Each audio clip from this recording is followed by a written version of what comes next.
What's up? It's Taylor Jones, armored combat fighter out of Houston, Texas. I just want to give a huge thank you to Armored MMA and CPI for getting my neck, back, shoulder, and hip fixed up, ready to go.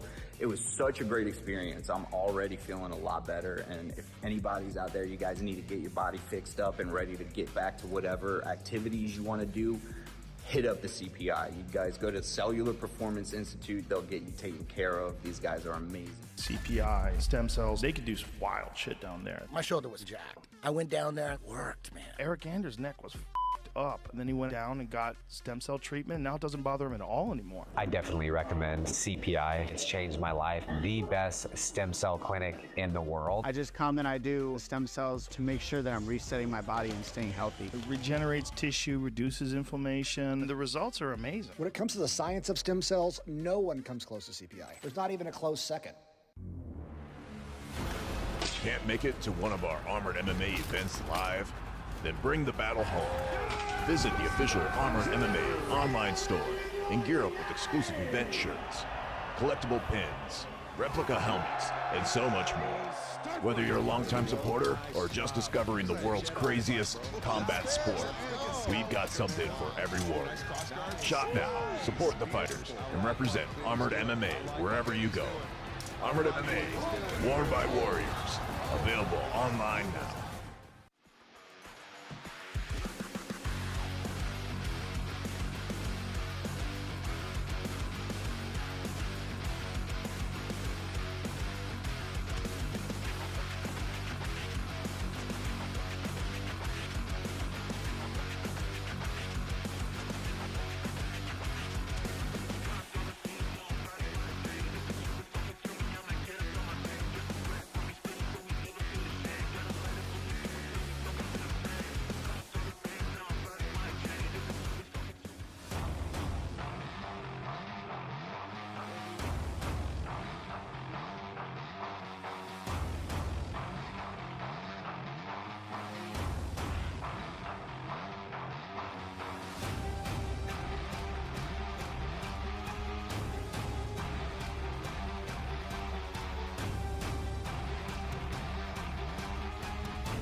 What's up? It's Taylor Jones, armored combat fighter out of Houston, Texas. I just want to give a huge thank you to Armored MMA and CPI for getting my neck, back, shoulder, and hip fixed up, ready to go. It was such a great experience. I'm already feeling a lot better, and if anybody's out there, you guys need to get your body fixed up and ready to get back to whatever activities you want to do, hit up the CPI. You guys go to Cellular Performance Institute. They'll get you taken care of. These guys are amazing. CPI, stem cells, they could do some wild shit down there. My shoulder was jacked. I went down there, worked, man. Eric Anders' neck was up, and then he went down and got stem cell treatment. Now it doesn't bother him at all anymore. I definitely recommend CPI. It's changed my life. The best stem cell clinic in the world. I just come and I do stem cells to make sure that I'm resetting my body and staying healthy. It regenerates tissue, reduces inflammation. The results are amazing. When it comes to the science of stem cells, no one comes close to CPI. There's not even a close second. Can't make it to one of our Armored MMA events live? Then bring the battle home. Visit the official Armored MMA online store and gear up with exclusive event shirts, collectible pins, replica helmets, and so much more. Whether you're a longtime supporter or just discovering the world's craziest combat sport, we've got something for every warrior. Shop now, support the fighters, and represent Armored MMA wherever you go. Armored MMA, worn by warriors. Available online now.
I'ma do it again.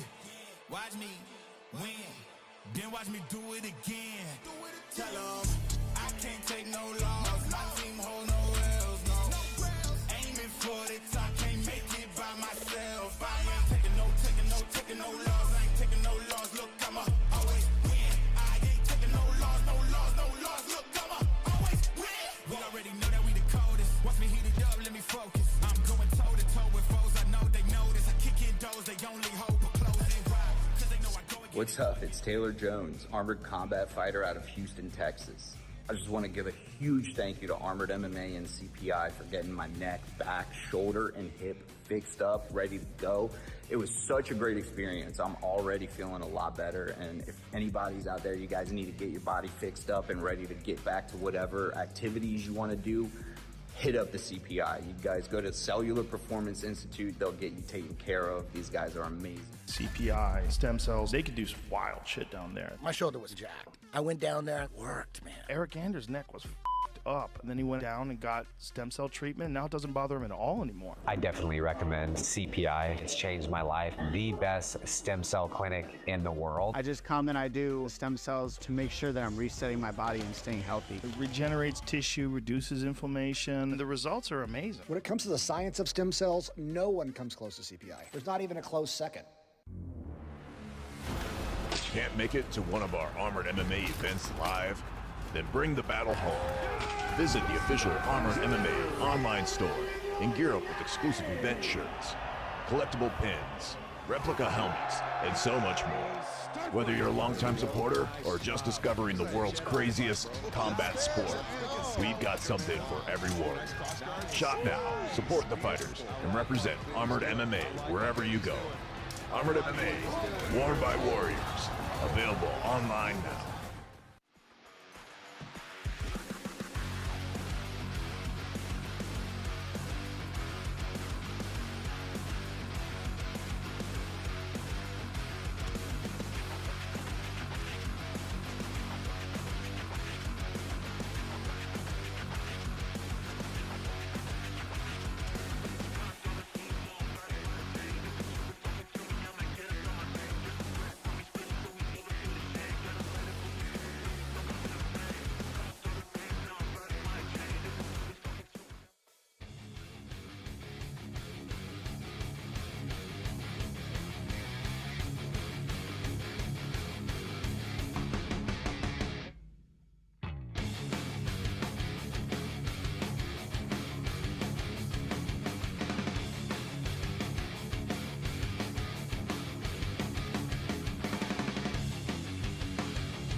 What's up? It's Taylor Jones, armored combat fighter out of Houston, Texas. I just want to give a huge thank you to Armored MMA and CPI for getting my neck, back, shoulder, and hip fixed up, ready to go.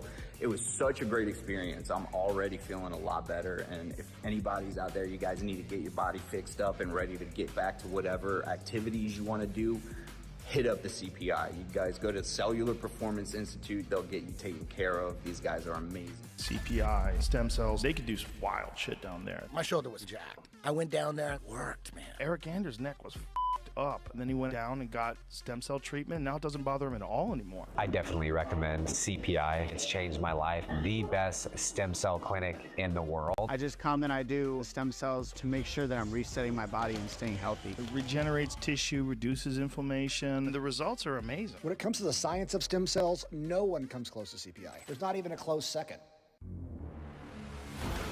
Can't make it to one of our Armored MMA events live? Then bring the battle home. Visit the official Armored MMA online store and gear up with exclusive event shirts, collectible pins, replica helmets, and so much more. Whether you're a longtime supporter or just discovering the world's craziest combat sport, we've got something for everyone. Shop now, support the fighters, and represent Armored MMA wherever you go. Armored MMA, worn by warriors. Available online now.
Download the new Armored MMA app for your chance to win prizes by guessing who will win and who will lose in tonight's matches.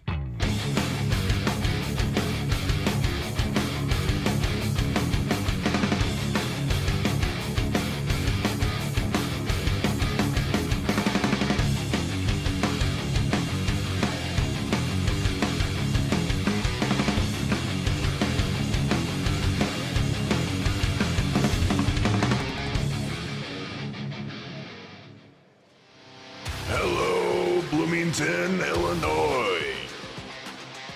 Welcome to Armored Medieval Martial Arts presents Medieval Cage Fight. Sponsored by Cellular Performance Institute, CPI Stem Cell Treatment, Medieval Technologies, powering the Armored MMA app, Life Center X, clean, long-lasting energy. The broadcast provided by Sports Ace Live. Tonight, we have 4 exhibition fights and 5 professional fights. Download the new Armored MMA app and see the fighter lineup and enter your fight predictions.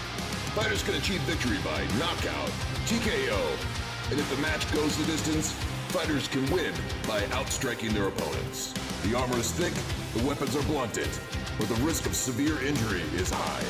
That's why there are no strikes allowed to the neck, the armpit, back of the knee, and to the groin, and there are no thrusts allowed. The fighters can use their swords, axes, and shields to bash and smash their opponents into submission.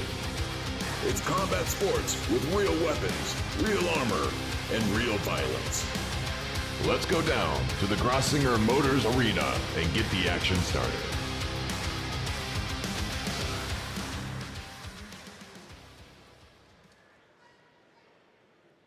Welcome everyone to the Grossinger Motors Arena in Bloomington Normal. This is the heart of Central Illinois. This is the house of the Illinois State Redbirds, and tonight this is the home of Armored MMA.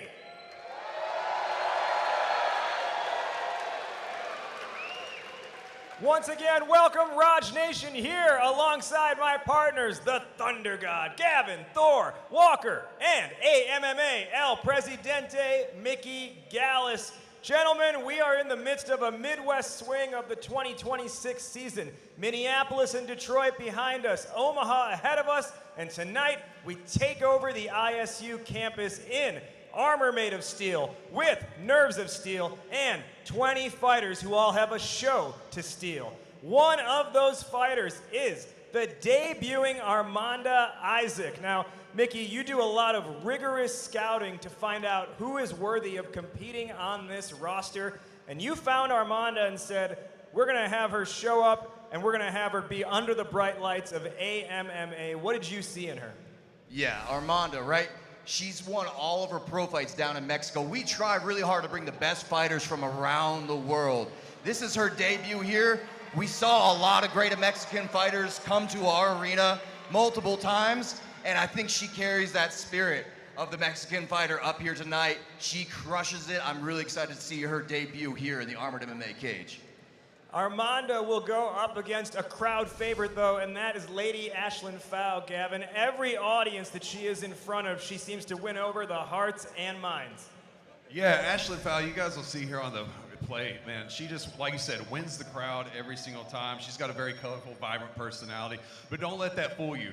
She is the only female fighter on the card tonight, and our females in this league, they can fight. Now, speaking of her fight game, she's one of the best grapplers I've seen. Probably the best, if not one of the best in the division. You're gonna see her do that tonight. Now, the sword play that the Mexicans bring to the table, though, that could be the change. Let's jump ahead to our main event. We're gonna see the light heavyweight champion Ronan Sato take on Dakota Miller. We saw Ronan return to the cage after an extended absence back at the end of June in Portland, Oregon, and Gavin, he beat Blake Johansson, picking up right where he left off. Yeah, Ronan Sato, by the way, he's humongous. He's 53 years old. We live in a world where they say after high school, life's over. Clearly not true. This guy can fight. He can high kick. He can knee. He'll do a handstand. He had a huge win over Taylor Jones, winning the light heavyweight title. He put a clinic on against Blake, as you'll see in these highlights here. Now, which one shows up against Dakota Miller? That's the question. The Ronin that starts off slow, finishes strong, or the one that just kills it the entire match? And I love when Ronin's on the card because all of a sudden you walk backstage and you see someone doing a handstand and you're like, oh, it's Ronin. No, big deal. Now Ronin goes against Dakota Miller. Ronin enters with a record of 5-1 and coming off a win, but so too does Dakota Miller. Tonight, Mickey, it's not a fight for the crown, but I have a feeling that if Dakota wins, he's got to be the #1 contender. Yeah, Dakota Miller. Actually, one of my very first pro fights I ever did was against Dakota. Strong grappler from Indiana, you guys, right across the border. He has sword play, he has grappling, but he's a little shorter than Ronin, so he's gonna have to close in and keep the pressure on the entire time or be picked apart by Ronin. But if Dakota wins this, you know, Ronin's got a crown defense later this year, so whoever wins that might be taking on Dakota if he wins this fight tonight. All right, Grosinger Motors Arena, Bloomington Normal, ISU. It's about to get medieval in here, so lock in. This place is gonna get loud. We need you to get hype and get ready for a night because it is time to fight. Armored MMA starts now. Bloomington. Who wants violence?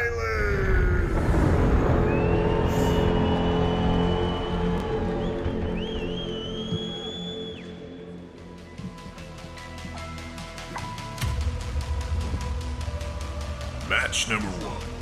Fighter number 1. From Sycamore, Illinois. It's Max Santiago. Speaking of debuts, Max Santiago debuts and kicks off the entire show.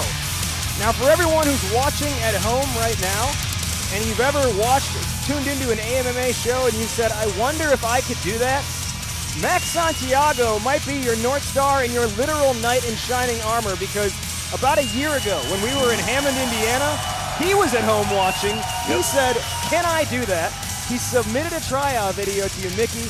He worked his way up, and now he is here, ready to show up. Yeah, absolutely, and that's why we travel so much. We want to see these fighters that are growing in all these regions that we stop in show up and put on a good show for their hometown and hopefully grow from there. This guy's got a lot of heart, man. I'm excited to see what he's got. Yeah, Mario Aguilar for his first fight. Yeah, that's right. Fighter number 2. From Detroit, Michigan. It's Mario Aguilar.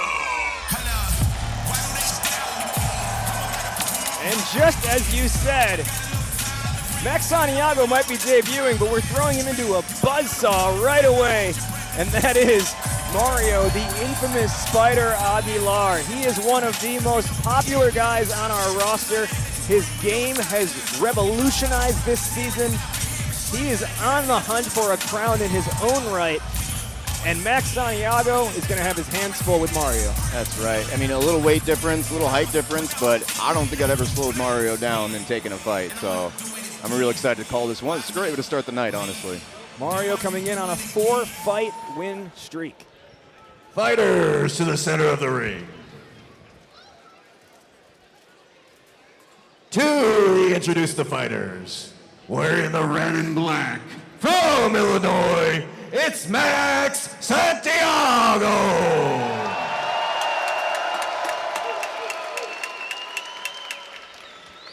And his opponent, wearing the green, from Michigan, it's Mario Aguilar. The crowd just booing both of them sometimes. And our referee for the exhibition portion of this evening is Travis Uwu Young. The fighters have agreed to 3 1-minute rounds. If you're taken to the ground, you'll be stood up after 10 seconds. No illegal strikes. Defend yourselves at all times and obey the referee at all times. Fighters, do you agree to these terms? Then touch tips and back to your corners.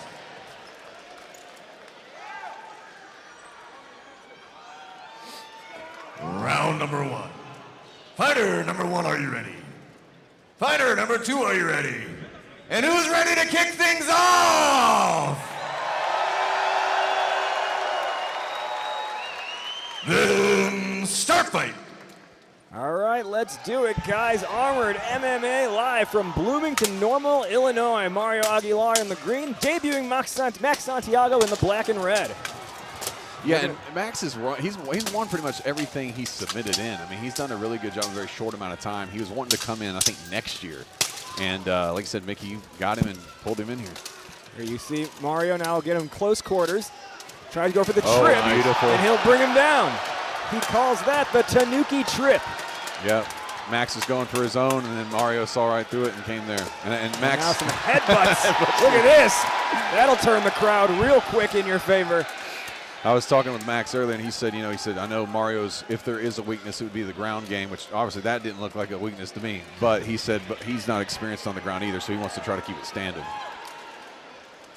Now our exhibition fights are 3 60-second rounds. Once an opponent is on the ground, it is a maximum 10 seconds of ground game as Mario goes a charging headbutt. Yeah, I want to see a little more snap in Max's flat snaps, his punches. A little more execution, just speed on his kicks, too. He's 10 seconds. Max is going after it, though. Yeah, he's definitely not being He's a definitely slouch. playing offense at the same time. Yeah. And stop fight, stop fight. Fighters to your corners. We'll give them a minute to rest. Send it back out for their second round. It's a fast first round. Yeah, way to start. Fast first round indeed. Max Santiago gets that. And I think, Mickey, a lot of times when you show up in this particular league, because unlike a lot of other armored combat out there, this is, we got a full production here, right? Yeah. We're in an arena, you have the entrance, you have the smoke machines, all that stuff. A lot of nerves can set in, and I think what's key is getting through that first round. Yeah, I mean, I'm really relaxed when I fight because it closes out the world and all you got to focus on is your opponent in front of you. But honestly, if you can't break that, the person in front of you is going to be on it. Like, you just have to expect that the person in front of you is ready. That's what I always come in there. I'm like, they're ready. They're ready. I better get there. Right now, fans at home, you can vote 30 seconds. by downloading the app, the Armored MMA app, and you can vote on every single fight tonight. Current fans voting in favor of Mario Aguilar. If you vote and you are correct, you unlock a relic inside of your personal app afterwards. The relic is a 10 video seconds, highlight fighters. Lock and load and from let's the go. action. I was going to say, relic could mean a lot of things. That was a good job describing it. Here we go for that second round. Round number 2. Fighter number 1, are you ready? Fighter number 2, are you ready? And who's ready for the second round? Then start fight. Here we go, round 2 action. Yeah. And this is, with Max, I love that Max took this fight, because fighters fight anybody. And to take Mario on, who's just had so much experience in here for your first fight, that really says something. He's game to fight, and that's what we like to see. Very interesting sword work here by Mario, where he's using the high sword and then also stepping forward. Oh! Got it again. And a huge takedown. Same one. Yeah, and he's going to see, look at him keeping that head pressure, driving down into Max and getting these Hard knees. knee strikes. Yep, he's just going to stay here. Yep. And that's that MMA background you see where he digs that head down into his chin to keep him flat on his back. I told Max before, I said, if you're down, get up immediately. If that back is flat, get up. All right, they will resume the action with just about 20 seconds left here in the second round. What I'd like to see Mario do, and since he's winning the grappling game, I'd like to take to the wall. He's given a lot of space right now to Max. Like right here, circle, press him into the wall with those kicks, whatever, and then try to get some good grapple or knees against that wall. 10 seconds. You're going to see him get a nice punch. Yep. Oh, hard sword across the helmet by Santiago to Aguilar. And stop fight, stop fight. Fighters to your corners. We'll give them minutes of rest. Send them back out for their final round. All right, round 2 is in the books as well, as we kind of survey the landscape inside the cage right now. Santiago still looks like he's faring. The cardio hasn't gotten to him, at least just yet, on appearance anyway. I mean, I don't mind seeing Mario pick him apart a bit, but you can see he's like kind of leaning back a little bit, and he's given a lot of space. He shouldn't have to. Like, push kick and then press. Why are you backing up? Yeah, this is one of those moments, I think, where he could definitely use his MMA background, like that first Mario we saw, like ever. He kind of has the opportunity during this match to kind of do his flashy stuff. A Sotogari almost to an Ogoshi, like hip toss. That was beautiful. 30 seconds. If you're winning that game, right? Like these knees, he's an MMA guy, right? Why don't you put him against the wall? Yeah. Make him drop just a level. You don't have to get him all the way to the ground. Knock his leg out a bit, mess with his base, and then start throwing knees to the body, to the head. Like, break him down. Use that wall for good. And if you're Max, what do you think Max needs to do? I think more snaps in his punches, just more aggressive strikes. More shield punches, dude. You should be hammering those. Use that size difference.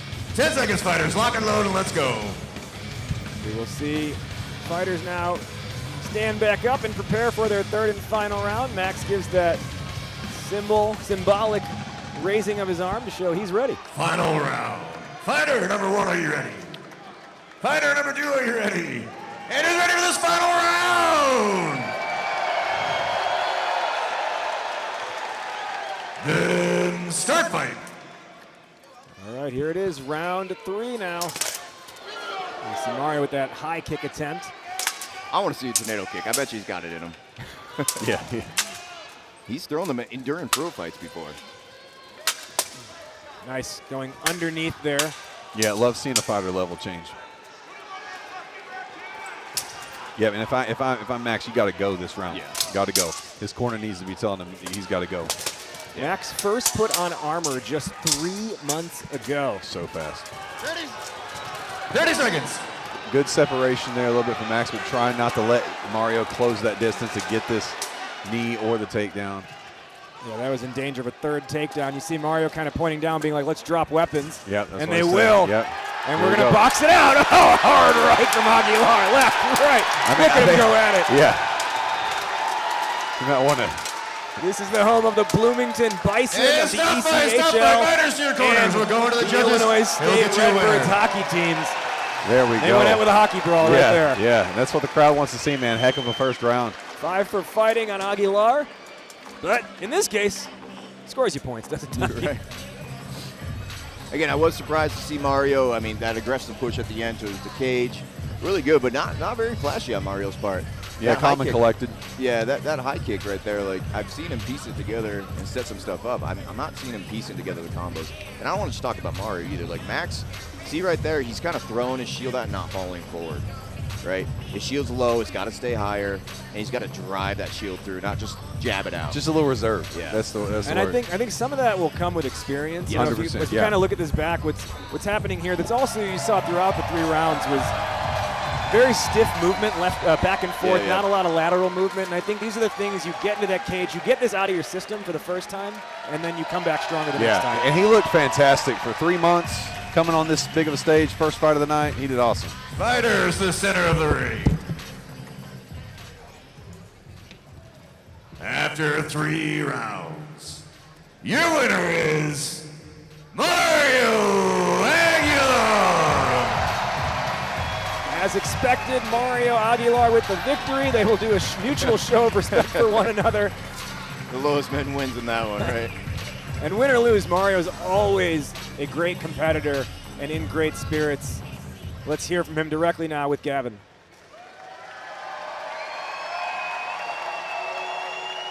Ladies and gentlemen, Mario Aguilar. What about that first fight?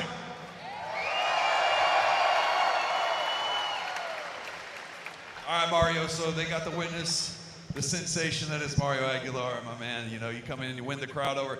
MMA background, fantastic, dominant performance. Let's talk about Max for a second. He's only been fighting 3 months, came in, took you for his first fight.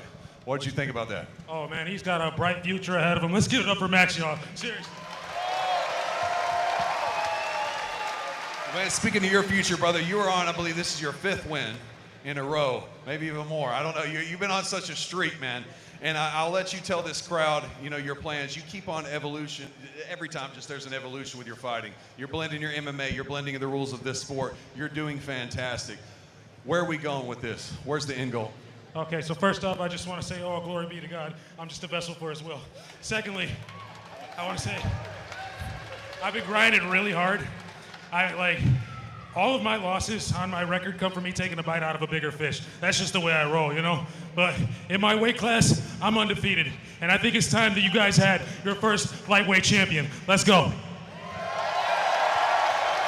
Mario, brother, there is not much more to say because you're just fantastic. Any shout outs before we go? Oh yeah, I want to shout out DFC, my camp, my wife. First of all, thank you. I love you so much. And yeah, God, thank you. Mario Aguilar, ladies and gentlemen. Once again, congrats to Mario Aguilar. He runs his win streak now to 5 in a row, and he keeps proudly proclaiming he wants a crown opportunity. He is building his way towards that. Yeah, and like you mentioned, we haven't really had him do a lot of fights in his weight class because it's not really a big weight class right now, and it's been growing every year. That light heavyweight is like 155 to 145, or 146 to 155, and he's always been fighting up a weight class. You know, in the super welterweight, he's always done all these catch weights because he's right on that cusp.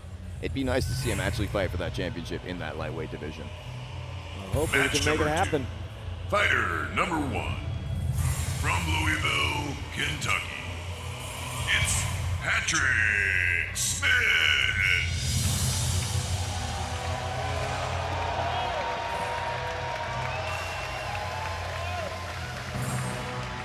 Patrick Smith flies the crest of his team.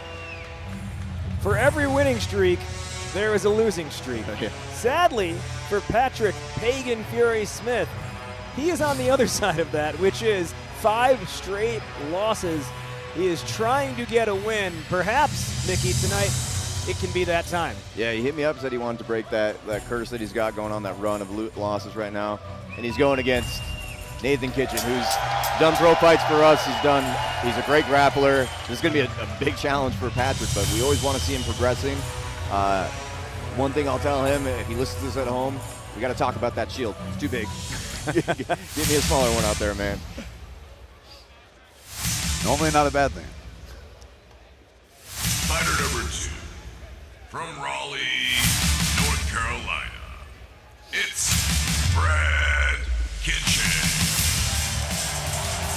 So correction, it's Brent Kitchen in this fight. We'll see his brother Nathan Kitchen later on. Similarly, Brent Kitchen in search of a victory right now, so something's got to give between these two guys. Right, and both the brothers are goons sometimes, man. Like, they go out there not to win, but they just like make the other person feel silly for stepping in there with them, you know? Like, he'll taunt, he'll kick other people's weapons. We had to make rules for him.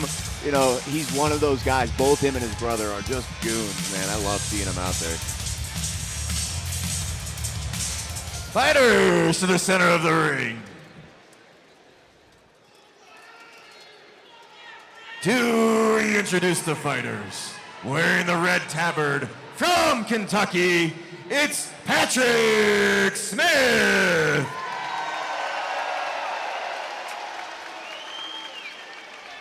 And his opponent, wearing the black and blue tabard from North Carolina, it's Brent Kitchen.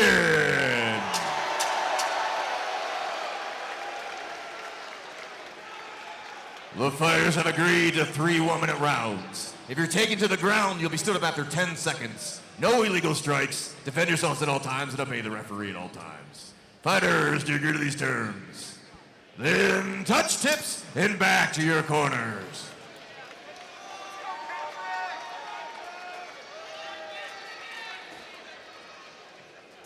Round number 1. Fighter number 1, are you ready? Fighter number 2, are you ready? And who's ready for another match?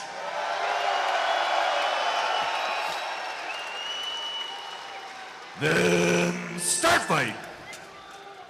Here we go. Patrick Pagan Fury Smith, Brent Kitchen, 1-on-1. Oh, coming out strong. Starting out with that kick. Good circle out there by Kitchen. Hard clashing of steel against steel in the early going. I like how Brent's light on his feet. Yeah, I like Patrick's pressing forward. He's looking good pressing forward.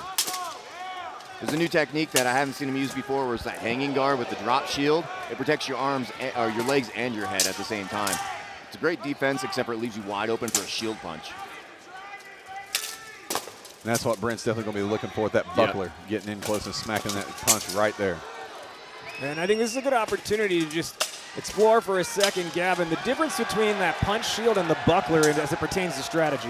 10 Man, seconds. well, you know that punch shield, you got that bulkiness, so when it hits you, just bam, you feel the force of that thing. But at the same time, that buckler's smaller and it's lighter, so it can get there faster. And as we know, acceleration gets there very fast.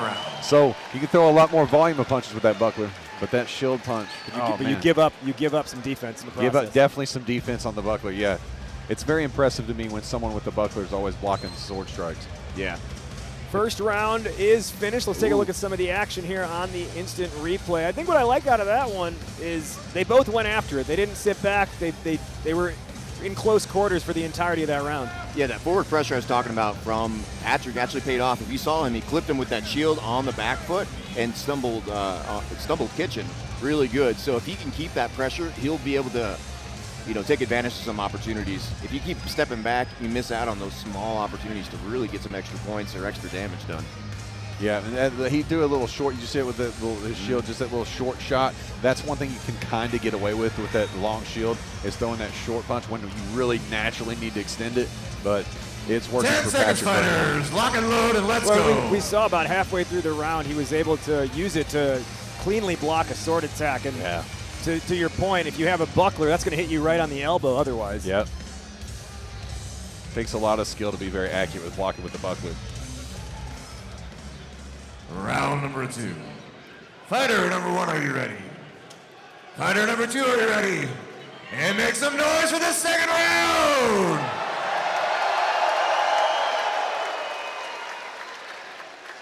Then start fight. Round 2, Patrick Pagan Fury Smith in the orangish red and yellow. Brent Kitchen in the black and blue. Man, I love the aggression I'm seeing from Patrick, man. He wants to get that win. Yep. He's looking for it. And just chamber, that's what we're talking about. Man, fantastic timing. Windmill arms, and he tries the takedown, blocked by Kitchen. And Kitchen has that wrestling background. He saw that coming, but that was still a great attempt from Patrick. He's just kind of letting the sword fly now. I mean, he blasted him with that shield punch. Yep. 30 seconds. Kitchen, I want to see just a little more light work on his feet. He's kind of just stepping back instead of that shuffle he was doing in the first round. And he's using that buckler as more of a... I like Patrick's that. trying to get it.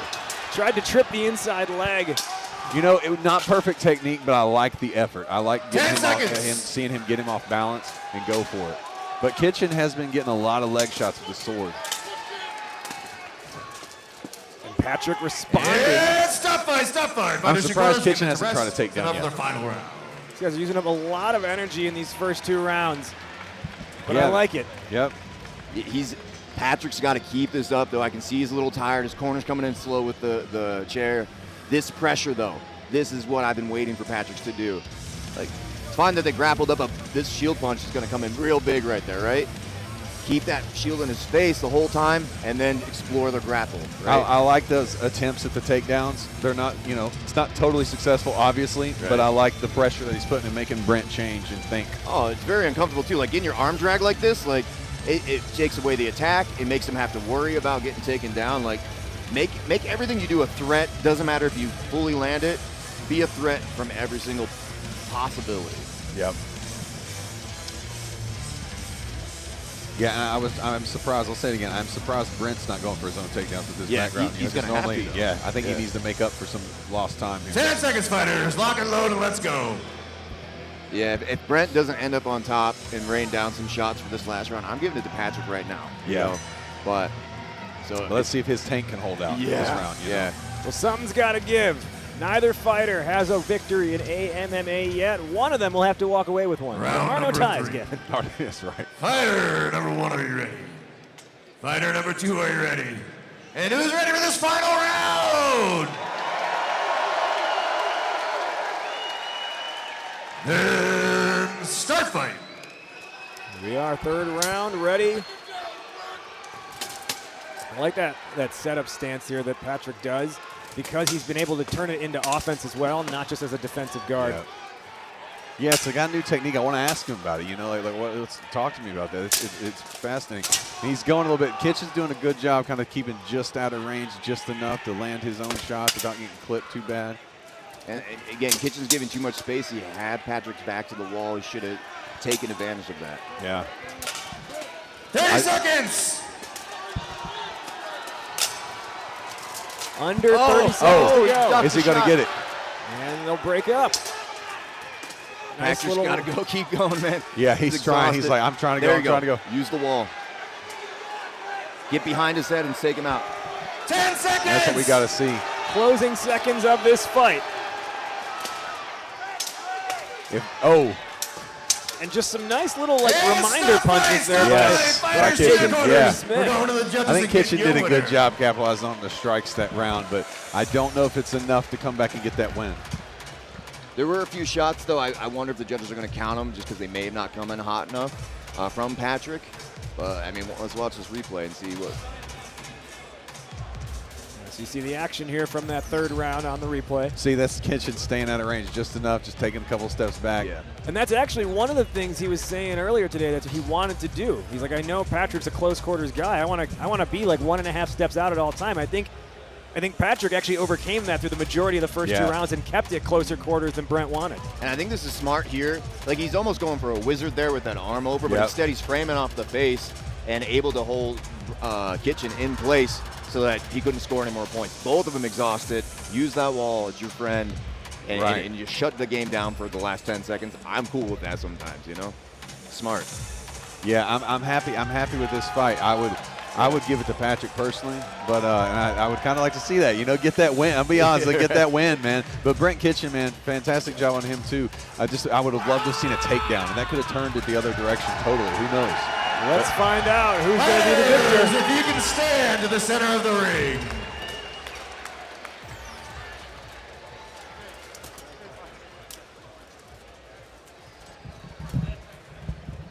After 3 rounds, your winner is Patrick Smith!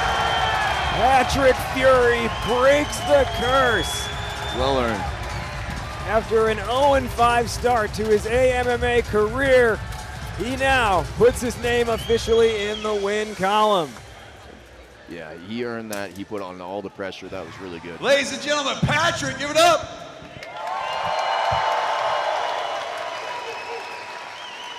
Patrick, man, okay, let's talk, brother. I love you. Let's just get out there. You were on a losing streak, man. 4 in a row, and you 5, and you came out and got your first win tonight, brother. First win. Now your other fights, you took on some game opponents. There were no slouches in this league. What changed tonight? What worked for you? Well, I wasn't gonna let that be I wasn't gonna let that be my 6th defeat. I went back to training with a little more intensity and a little less distraction than I had before. And you're just never gonna keep me away from this sport. I'll do it till I fucking die. You gotta love it to do it, man. You gotta love it to do it. Now talk to me one more thing about your technique, man. You came out with that very big shield. Your techniques, what were you doing? We hadn't seen it before. I loved it. So I've been defeated in my last couple matches with a lot of shield punches. And I just spent a lot of time training on like learning how to outmaneuver those. And that's it. I'm gonna let you take a breather, man. Patrick, I know the world's happy for you. I'm happy for you. Congratulations, man. We hope to see you back.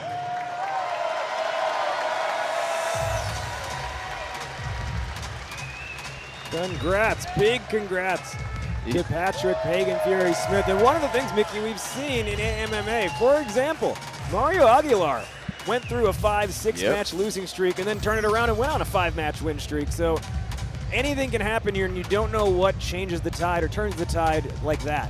I mean, yeah, something clicks in your head where you're like, I'm just sick of losing. I'm going to make sure I'm doing the right things, you know, and that's what I found when Patrick came out here. It looked like a totally different person from his last fights. Tons of forward pressure, lots of different blocks.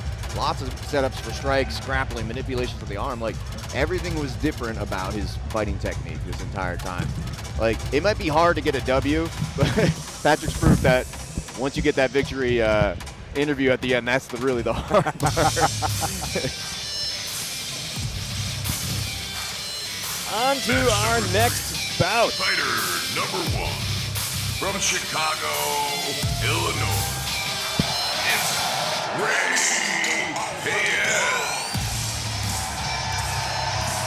Donning the decorative pattern of the official flag of the city of Chicago. It is the super heavyweight Ray Paez. Ray last lost in Hammond, Indiana to Eric Duncan by decision after 3 rounds. Ray Paez is, if there's one thing you can say, he's the deep dish pizza of Armored MMA.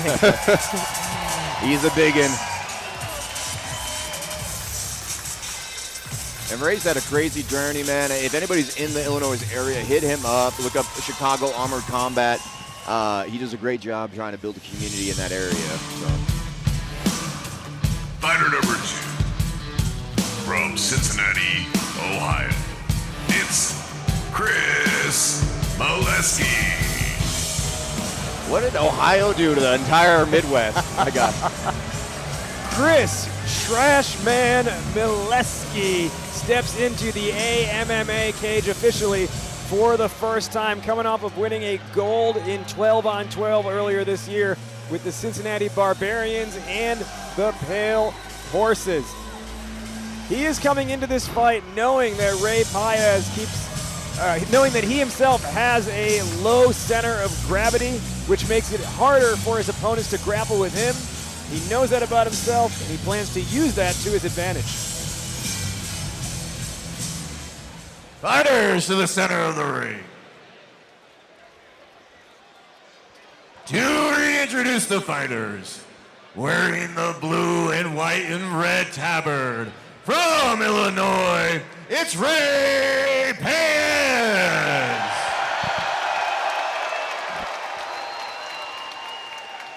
And their opponent, wearing the blue and maroon tabard from Ohio, it's Chris Molesky. Eating up the booze. Yep. Giving the The crowd fighters have agreed to 3 1-minute rounds. If you're taken to the ground, you'll be stood up after 10 seconds. No illegal strikes. Defend yourselves at all times and obey the referee at all times. Fighters, do agree to these terms. Then touch tips and back to your corners. Round number 1. Fighter number 1, are you ready? Fighter number 2, are you ready? And who's ready to see some more action?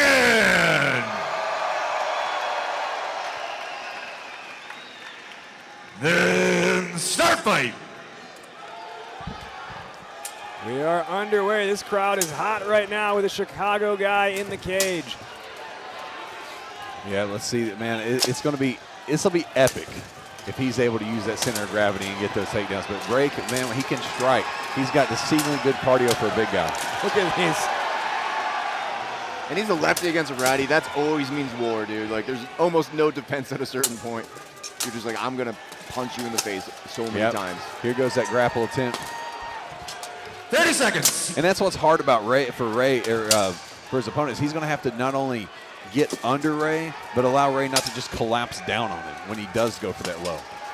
Good use of both the upper and lower body by Paez so far. And I really like that quick 1-2 combination. You go overhead with the sword at the same time you strike your foot forward too. Yep. And those shots are firing. Right to the dome. Yeah, beautiful. I love that teep. I love seeing the teep kicks. I talk about it every time. I like more kicks in this sport, and I love seeing that teep kick. That's a beautiful executed teep kick.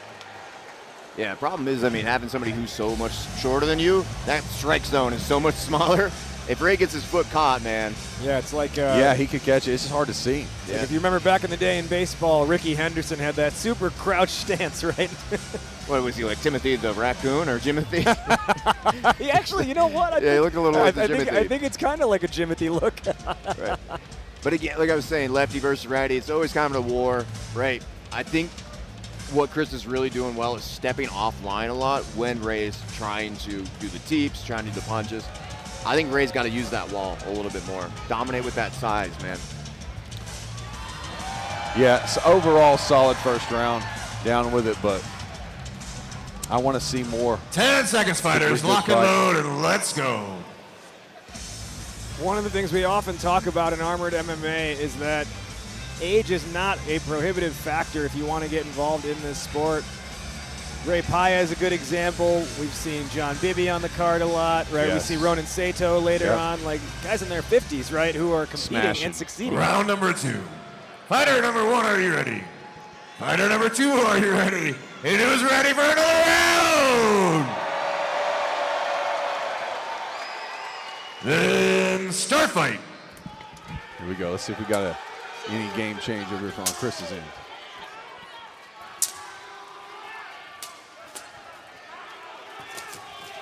That teep's fantastic. He fires that thing fast. And we got an armor failure. They want to pause here. They're trying to pause. And they don't know. They don't understand. Oh my gosh! Stop fight. Dang, we hadn't seen that before, where the athletes just weren't getting the memo. Yeah. We have an armor failure. The fighter will have 1 minute to repair his armor or will be penalized. Yeah, that was a little delayed stoppage there, wasn't it? And it looks like part of the glove came off. Yeah, I can't tell if it's the thumb of his gauntlet there. Looks like it was the thumb, yeah, on his shield hand. Yeah, and good eye from our ref there, seeing that, And I don't, when you're in the heat of battle, you're going to keep going. But he did stuck his stick. I mean, right in the middle of those big boys just came going. I mean, he was a brave man for that ref getting in there. I mean, that is behind his shield, so you can technically continue without having that. 30 seconds on the penalty clock. So that's on our referee, Ricky Rayom, to decide in that moment. Yeah, well, Travis Young's out there right now. Ricky's on the corner right there. He can make the call. But it does look like they'll be at least able to tape it long enough to get him back in there. So. Well, they're bringing in a whole nother gauntlet. Okay, I thought they were going to switch that out because Sato. 10 seconds remaining on the penalty clock. The fighter has repaired his armor in less than a minute. He will not be penalized. This is his first penalty. So it did take longer than a minute. Did I catch that? No, it did not. It did not. He got it done like in the last 5 seconds. Like we're walking out. So. All right, they'll resume from the point in which the takedown started. Yeah, I want to see Chris do exactly what he did, though. Yeah, push in. I hope his coaches were yelling, like, you got it, so go for it. Oh, big knees. Size advantage here. Yep. Paez using the knees where he can. But Paez is, even though his back's against the wall and he's not technically in control, he's so big. Oh, nice trip. That's what I was getting ready to say. Yes. Stick the leg behind. Oh, but an armor failure. Crowd's going to be pissed. That is one armor failure for Ray Paez. Molesky again? Or that one was on Paez? Looks like Paez is adjusting his gauntlet there. I can't see what he's doing. Right. I think it's pretty quick, though. Yeah, they're going to still get the penalty for the loss of it, and they're going to have to stand him up because the penalty was on the person who was in the most advantageous position. Yep. You have to stand him up. There's the crowd. Yep. Yeah, if the penalty's on you and you're in an advantage, then we have to reset you standing up. All right, back to their feet here. 10 seconds left here. 10 seconds! In this second round. It will go hard. Steel clashing against steel in the close quarters. Nice knee. He saw that knee there. That was fantastic knee. Those knees are hard, too. And stop fight. Fighters to your corners. We'll give him a minute to rest. Takedown. Man, I don't know what it is. I don't know what you think, Mickey, but this is like the best Ray I've seen. Yeah. I mean, he's looking fantastic. Yeah. I think he's looking for more openings than he usually does. Like, I think he has a game plan in most of his fights, but you can see he made the adjustments. He knows where his opening is. Now he can set up that teep, and then he has that weird shovel. I don't know what that weird hook. That it's like a straight, and he brings it around. There you see right there that armor failure that unfortunately negated the takedown. Yeah, and I wasn't sure if Ray had stopped, like, fighting for a second. That's why he got taken down. But a beautiful trip from Ray. I think it might be popping up. You can see he's looking for it. As soon as Chris steps with that leg, boom. Yep. Nice little Sotogari, you can call it that. And he got that full mount immediately. But then Ray loses his gauntlet. Armor failure on him. Thank God he didn't go out of the gauntlet and then blast to his hand, you know? 10 seconds, fighters. Lock and load, and let's go. There you see Daniel Eddy tying up the gauntlet of Chris Molesky. Daniel Eddy on the card later tonight against Tyson Rarig. That's going to be a great fight.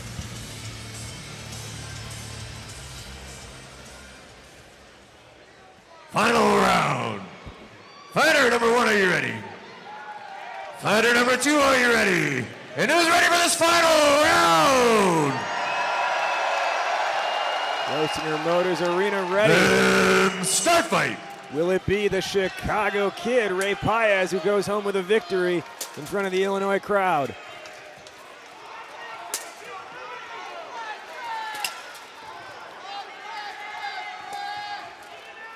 That third round is where you start to see the cardio become a huge factor in advantage.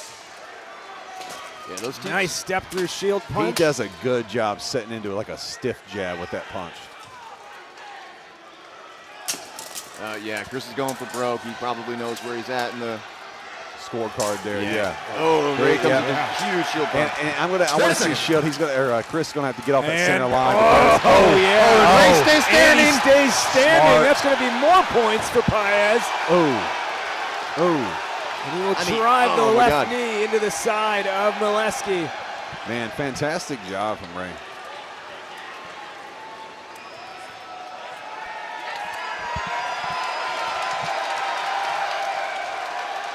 Seconds remaining, fighters. And they'll resume. Final seconds here. Final round. Ray Paez closing in on a victory. And stop fight, stop fight, stop fight. Fighters, to your corners. We're going to the judges and we'll get you a winner. It's all up. Let's hug it out right after. And get this dang armor off. But you love that they went all the way until the final bell. Yeah, fantastic job. Ray looked fantastic. I'm very impressed. And props to Chris, too. You know, it's good for him to experience that, like, that large of an opponent because I agree. He like, we saw glimpses of that takedown where he could get Ray down. He can get those, you know, those taller guys down and do some smashing. Yeah. But wasn't able to quite execute today. And the thing I actually did like from Chris was that when he did stick his shield in, he was actually able to keep Ray far enough away. Yeah. So he's got the strength, and he's Chris Molesky just shouted in front of us with his helmet off, "I'm having a good time." Well, I mean, he was just getting, you know, kneed in the spine, you know, for about 10 seconds. Yeah, and when a guy like Ray, like that large, just drops down on you, it's terrifying. Yeah. All right. Bless his heart. He's trying to work that crowd, but fighters, if you can stand in the center of the ring. I don't want to know what it is. What did Ohio do to everybody? It's not Illinois. Yeah. After like 3 rounds, your winner is Ray Paez. Thunderous applause throughout the Grosinger Motors Arena for Ray Paez, the Chicago native. We've been to so many venues recently, Pittsburgh, Detroit, and now Bloomington, and everybody hits Ohio. I'm sorry. Ray Paez.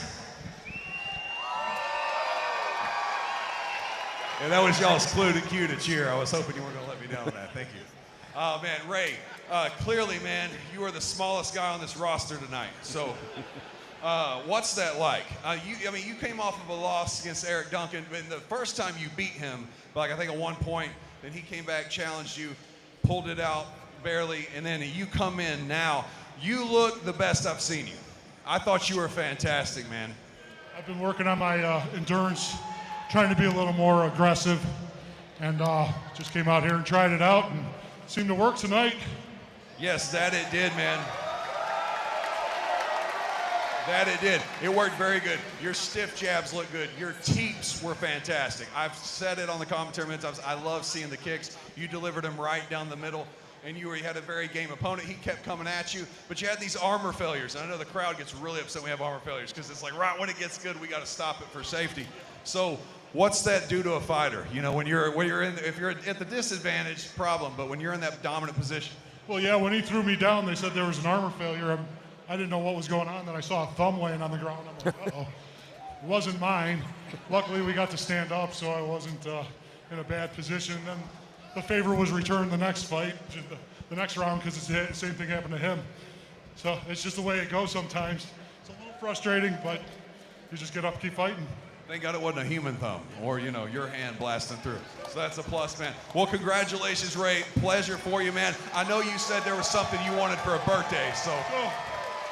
I blew off my buddy's birthday today to come fight for you guys. So at the count of 3, I want the whole crowd to say, happy birthday, Jason Walker. 1, 2, 3. Happy birthday, Jason Walker. Wow, Bloomington, that was legit. You guys are fantastic. Ray Paez goes home the victor tonight. Big congratulations to you, sir. Yeah, it's nice to win in your home state, man. And again, anybody looking to do armored combat in the state of Illinois, talk to him, you know, about his gym that he's got up in Illinois.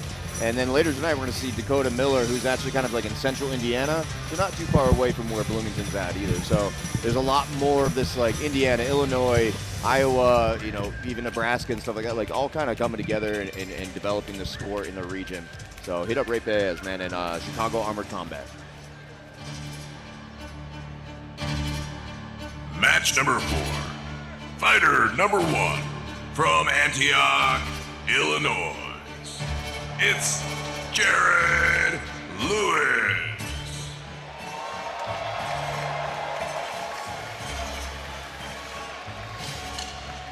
We have talked about how some people get into armored MMA because they happen to see it on a live stream or they happen to attend a live event. Some people get into armored MMA from regular MMA.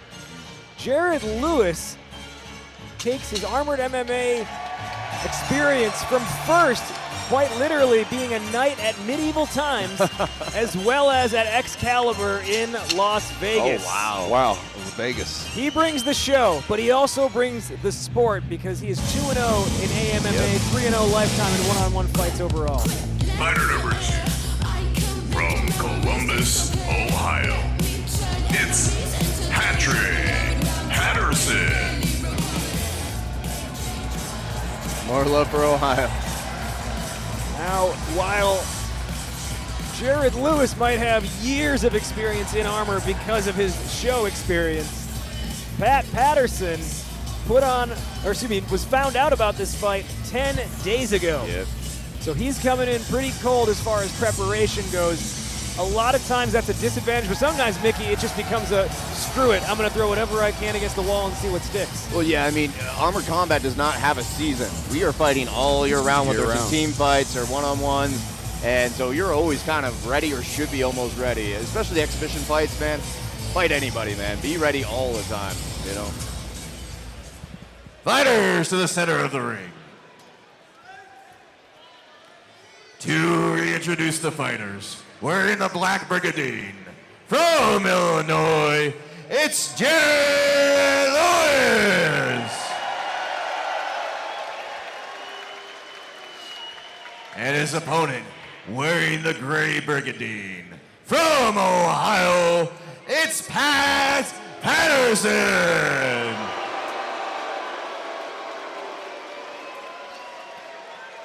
The fighters have agreed to 3 1-minute rounds. If you're taken to the ground, let me stood up after 10 seconds. No illegal strikes. Defend yourselves at all times and obey the referee at all times. Fighters, do you agree to these terms? Then touch tips and back to your corners.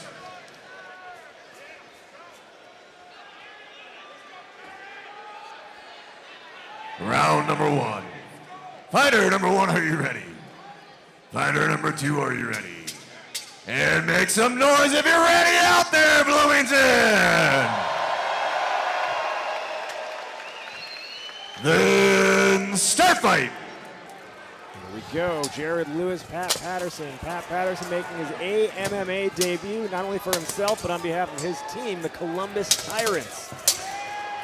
Jared's moving really well, man. He seems so at home in that armor. Yeah, limber. Yep. Oh, beautiful shot from Jared. And just to make sure everyone's aware, because they're wearing very similar colors, Jared is in the black, whereas Pat is in the, we'll call it olive green. One thing I love about Jared, man, if you watch every time he gets 30 a strike, seconds. he gets that head just subtly off the center line and shoots in with a punch. I love it. Nice knees there in the clinch. And this might be where Pat wants to stay for this. Is to get that, Tries to get that yep. leg around, just not enough room to work with. But Jared with the reversal and then shoveling I those like the shovel punch. hooks. 10 seconds. The shovel hooks to the liver there, man. Yeah. Those And then bucklers, man, drive. He feels Patrick go for that hit and try to clinch him. He just fires Yeah, that shield. stop fight, stop Beautiful. fight. Fighters cheer Great corner. round. Rush punch there right to the Second throat round. before the final whistle. Yeah, fantastic job there. That was a great round from Jared. And props to Patrick, too. Especially taking the fight on 10 days' notice.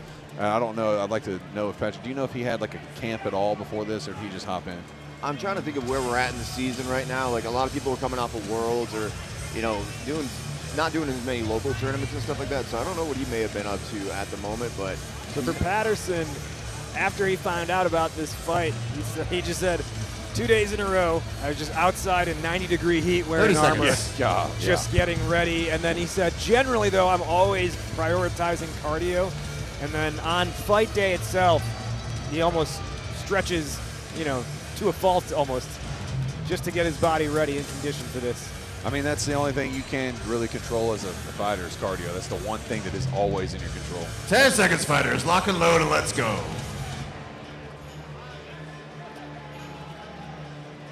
Yeah, it's the always being prepared, always willing to take up fights. At this level, when you're an exhibition fighter, you got to take them. Like, you know, we'll call you up and we're like, we got to fight. Are you in?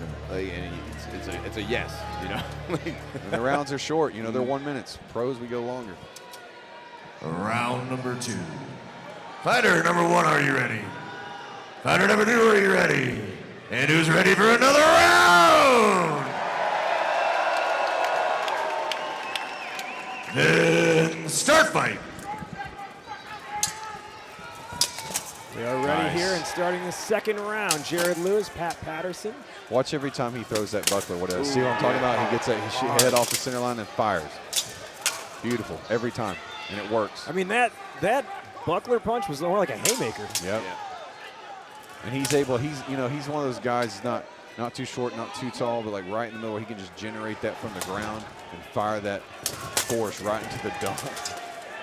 And I believe Pat got his first warning for some tip control. 30 seconds. Good offense, but met with good defense on both sides. Yeah. And there's that good pressure, that good chin pressure right there. And he's able to just get some punches in underneath the armpit there at the same time. He's got that sword locked around his back, grabbing all of his buckler hand. He's going to try to pull him off that cage and get that takedown. Right there. Yes, he will. Just like that. 10 seconds. Compromising position here. If you are Pat Patterson. And there's some punches to the side. And stop fight. Fighters cheer corners. Strong finish to the round, Jared Lewis. Yeah, Jared's looking fantastic, man. Yeah. Very, very good job. You know, and that's the thing, man. It's so easy for us to, like, talk about it. People at home to watch, like, oh, they're doing this, that. If you haven't been in armor, you don't know what it's like. You don't understand how hard it is to move, how much you have to train. And that's the thing. I love that anybody, you know, we want everybody to try it. But there's a lot of people, I'm sure you can see this, Mickey, they get in there and try it, and then it's like, I don't want to do this because it's hard. Like, 70 to 100 extra pounds you carry on you when you put on that armor. There's people who have trained, and I've had to close the lid on them because they're like, I can't go back in there. I'm like, you're going back in. I'm a mean coach. But like, in all fairness, like, even when I put on armor, I thought I was going to die in it. Yeah, the first time I did it, it's horrible. Yeah. And you persevere. That's really what it is. Yeah. You know? I remember us doing a lap around the gym. Yeah. I was like, how do they do this? This is crazy. Yeah. And of course, we beat the hell out of you. Me and another guy just went round and around. Yeah, because you're getting ready for Dragon Con. Yeah. And I was like, this is going to be bad. And you were like, he'll be ready. Yeah. 10 seconds, fighters. Lock and load and let's go. Jared Lewis, we talked about his background as a showman. We talked about his record coming into this fight, but also ahead of him, his wife is due with their third child in just 2 weeks. Oh, wow. Take a fight, become a dad for a third time. Yeah. Final round. Fighter number 1, are you ready? Fighter number 2, are you ready? And who's ready for this final round? Then start fight. Third and final round. Jared Lewis in the black, Pat Patterson in the green.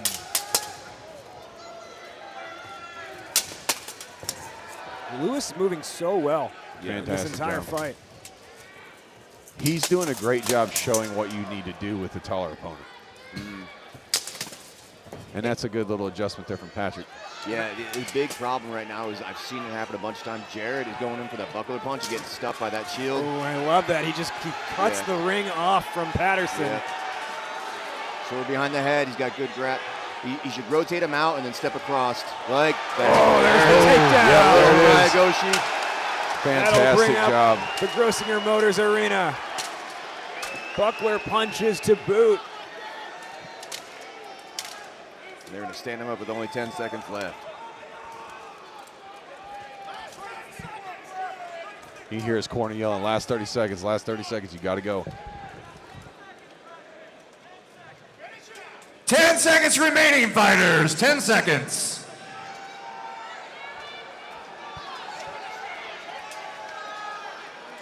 Back to their feet, 10 seconds to go.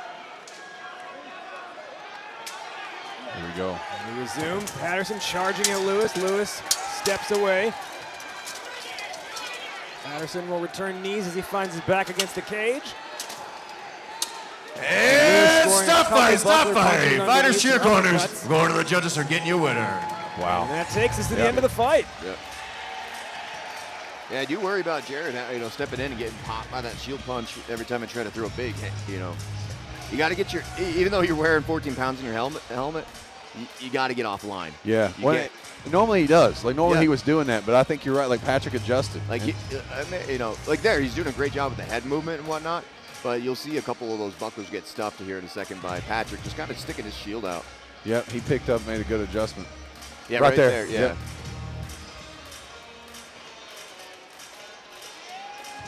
That's it, man. I do think Jared did enough to secure the victory, though, for sure. We'll find out here in just a moment.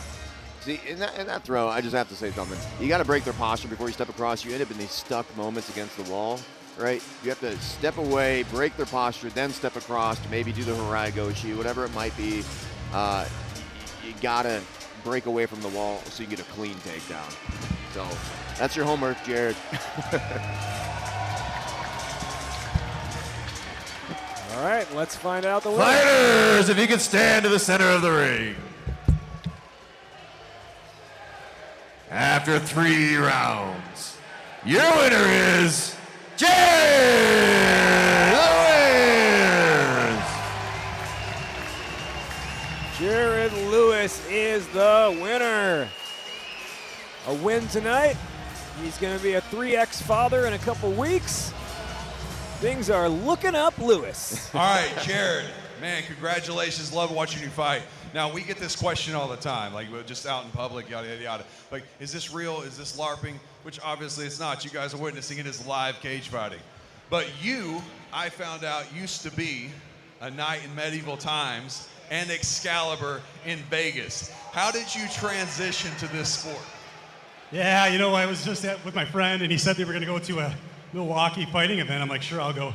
And then I saw the Milwaukee Iron Stags in action. I'm like, man, I got to do this. So that's how it happened. Well, here you are, man. You did a fantastic job. I love you getting off the center line and firing that buckler shot, just kind of neutralizing your opponent's, game plan. You did a great job closing the distance, found those takedowns, those Harai Goshis. What are we looking to improve your next match? Stamina. The key to the sport is stamina. You can have awkward technique, but if your stamina is great, then you're going to excel. Just go back. I wish I could train more. Last time I was in Armor was actually in Minnesota for the Minneapolis fight. First time in Armor actually fighting someone since then. So I need to get to the gym more for sure. Well, you looked fantastic, man. I hope you don't mind me sharing with the crowd this, but not only are you a fighter and you put in a fight camp to come in and put on a show, your wife is due for your 3rd child, I believe, in 2 weeks. Yeah, 2 weeks. She's awesome, Emily. I know she's out there. Yeah, she keeps me busy for sure. I would say so. Congratulations, my brother. Enjoy your win. Thank you. Congrats, Jared Lewis. Fun fact, Mickey, I went to medieval times on not one, but 2 high school field trips. I hope, I'm glad to know that they bring people from high schools there, because I go to medieval times as an adult, and I am drunk and I am rowdy. I buy everybody drinks. Well, here's the other part of it, too. Our class was very proud of the fact that we got a night to break character, and I'm wondering if it was Jared. Yeah, that's a good point, actually. Which one did you go to? It would have been in Illinois. Yeah. Which Jared's. Yeah, I think he did medieval. Did he Yeah, do medieval times Schaumburg. in Illinois and in Excalibur, both of them? Yeah, he did Excalibur Vegas, and I don't know if it was medieval times Vegas or here, Yeah. but That's crazy. Fighter number 1. Vegas doesn't have medieval times. From They have their own Canton, thing. Ohio. It's Robert Forges.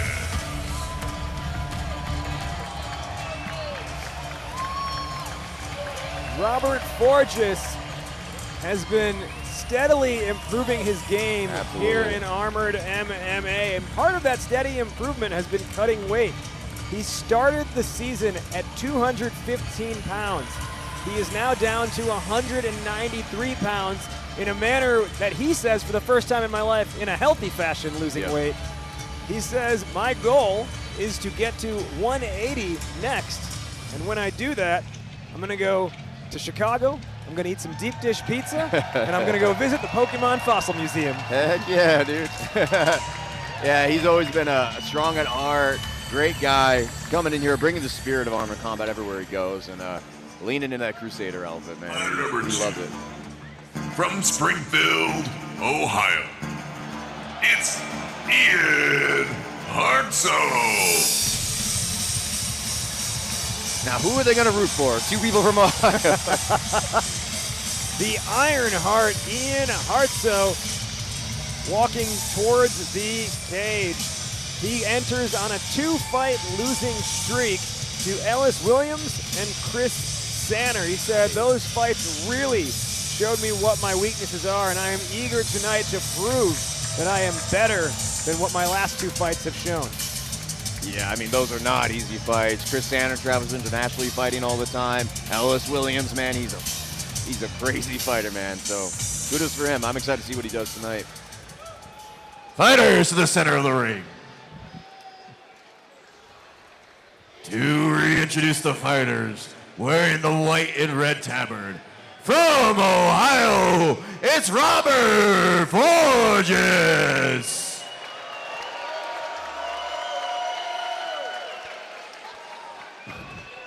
And his opponent, wearing the blue and black brigandine. From Ohio, it's Ian Hartso. The fighters have agreed to 3 1-minute rounds. If you're taking the ground, they'll be stood for 10 seconds. No illegal strikes. Defend yourselves at all times and obey the referee at all times. Fighters, do your these terms. Then touch tips and back to your corners. I feel like the crowd was struggling to cheer for one of them. I had to pick the Round lesser 2 number Ohio's. 1. Fighter number 1, are you ready? Fighter number 2, are you ready? And who's ready to kick this fight off?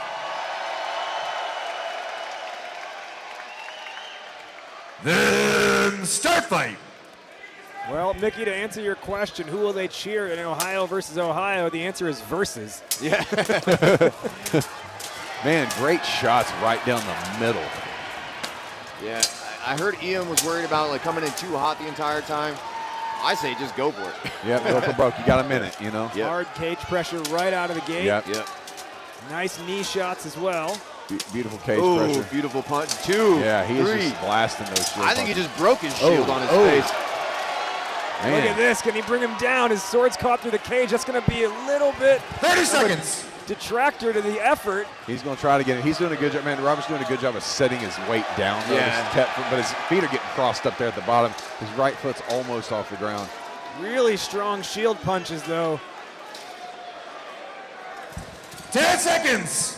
And they'll break up, and then he'll go right after him once again. And that's good aggression right there. We want to see that from Ian. Oh, he's trying to get it. He's going. Up there. Yeah, stop fight. I wonder how much energy is that taking every time that he's going for that takedown, trying to just sling him down. No, Robert is a tree trunk, man. I have thrown him to the ground. We fought once before, but man, those hip tosses, you are not pulling him up out of the ground. You have to get him on a trip. Yeah, you got to get him on a Soto's, a little Dayashi Arais. Like, you cannot just crank him out of the ground like he's a weed. He's a tree trunk. Yeah, he did a great job sinking his weight when he felt that. I mean, it's like you'd see this momentum, then nothing's happening.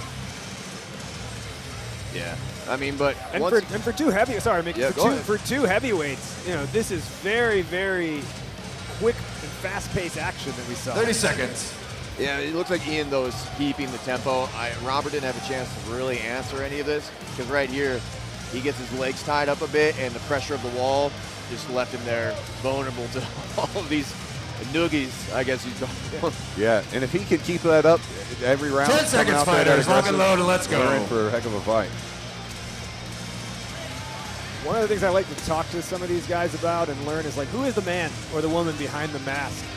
And Robert talked a lot about how the feeling round number 2 called at the top of the ramp. Fighter number 1, are you ready? My debut. Fighter number 2, are you ready? And who's ready for another round? I could feel my face vibrate behind the sheet, behind the mask. Yeah.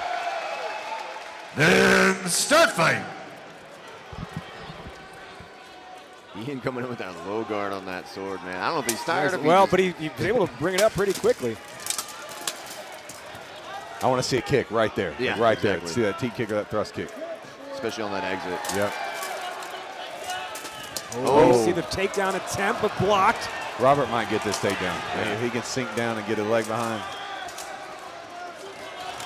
Again, you can't. You got to step all the way across. And he's got long enough legs to do it. 30 seconds. Hartso ferocious with the shield punches. Now those leg shots, man, they sting, man.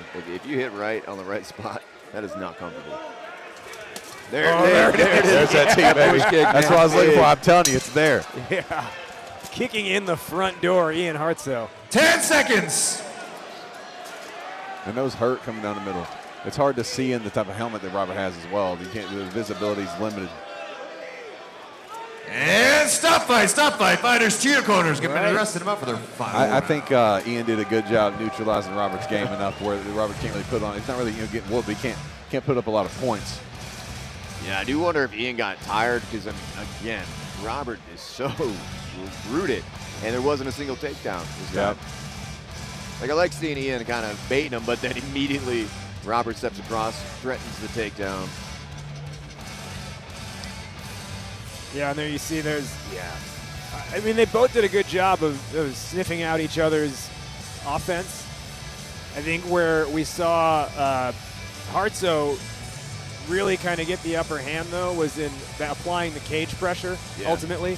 And then that step-through thrust kick right there. Right there. Yep. See, it's there. I mean, you have no you saw Fortress just bounce off the cage in response. Yeah. And that's the difference between that teep and that thrust kick. 10 seconds, fighters. Lock and load, and let's go. Push. The teep is like a strike with it, like it's like your cross, but a strike with your leg, and they hit the ball of the foot and bring it back fast. And he did a good job on that. We've seen a lot more teeps, I think, this show than we have all season. Must be something in the water in Bloomington, yeah? I put it in there. I didn't want to see it. Fighters to your feet. To go, and then we will hit intermission.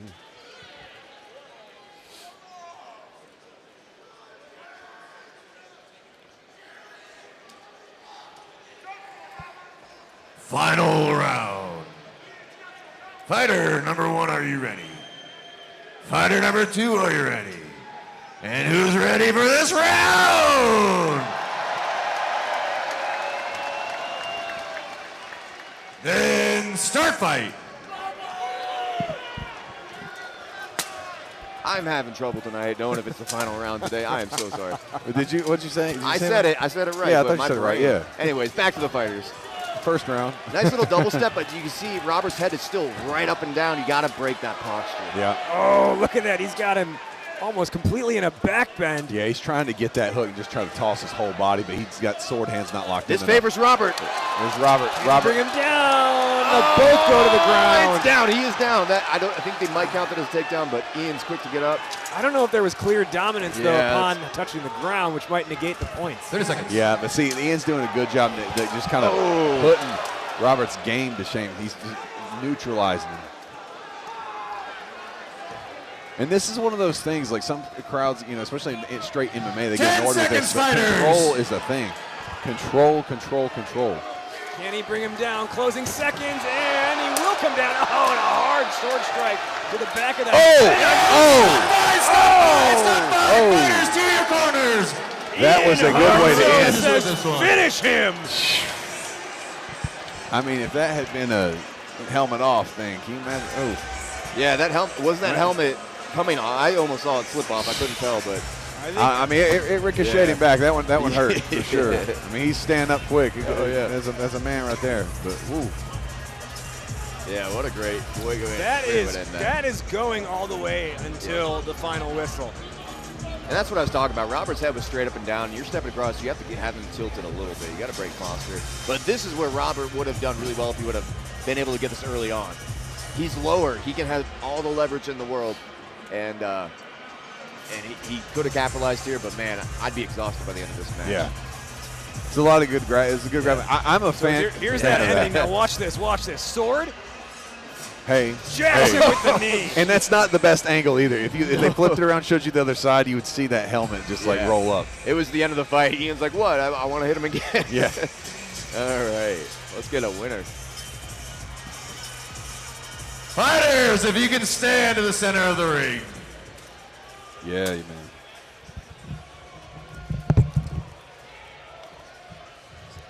After 3 rounds, your winner is Ian Hartso. It will go to the Ironheart, Ian Hartso, and yes, he won on points, but I almost feel like out of obligation after that finish. Yeah. It would have been a shame if he didn't win. You're right. And he's not used to playing with the sword either out there. He usually comes out the one-handed axe, so it's nice to see him diversify his weapon, and he did a great job. Ladies and gentlemen, Ian Bloomington, come alive. How we doing? We all right? We alive out there? Just checking. We're on a live stream, guys. Come on, hook a brother up.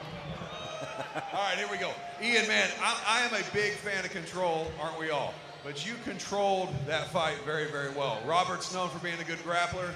What was your game plan coming in for him tonight? Yeah, man, I'm not gonna lie. I'm on a little bit of a losing streak. And a lot of that came from just not being able to pace myself. So that was a big focus in this one. I just really wanted to showcase what I can do 1, 2, and 3, and not just be gassed around 3. So I didn't get to showcase as much of my grappling as I wanted, but I think I did a lot better in the categories that I needed to do better in. Now, you came out very well that first round, very, very aggressive, dominant round, and you maintained control the rest of the other 2 rounds. Did you feel that after that first round where you're like, oh man, I might have spent the tank just a little bit? Yeah, no, it's still a bad habit. I felt great in round 1. Now, internally, I'm like, I gotta press on the gas. Things are going well. I need to score points, but at the same time, I gotta think about the type of fighter I'm gonna be a round from now, 2 rounds from now. So that's a skill, still developing. Well, cardio is the only thing we can control, man, and it didn't look like an issue for you tonight, man. Very great job doing your control up against the cage, man. Is there anything you want to do next in this sport? Anybody you're eyeing to fight? I mean, I'm just gonna get better every fight. I'll fight anyone, dude. I'll fight Jimmy Shock. I'll fight Ellis again. Win or lose, I'm gonna come out of this learning from it. I'm just gonna get better every time, so I'll fight anyone. Love that, Ian. You're a pleasure to watch, man. Thank you so much.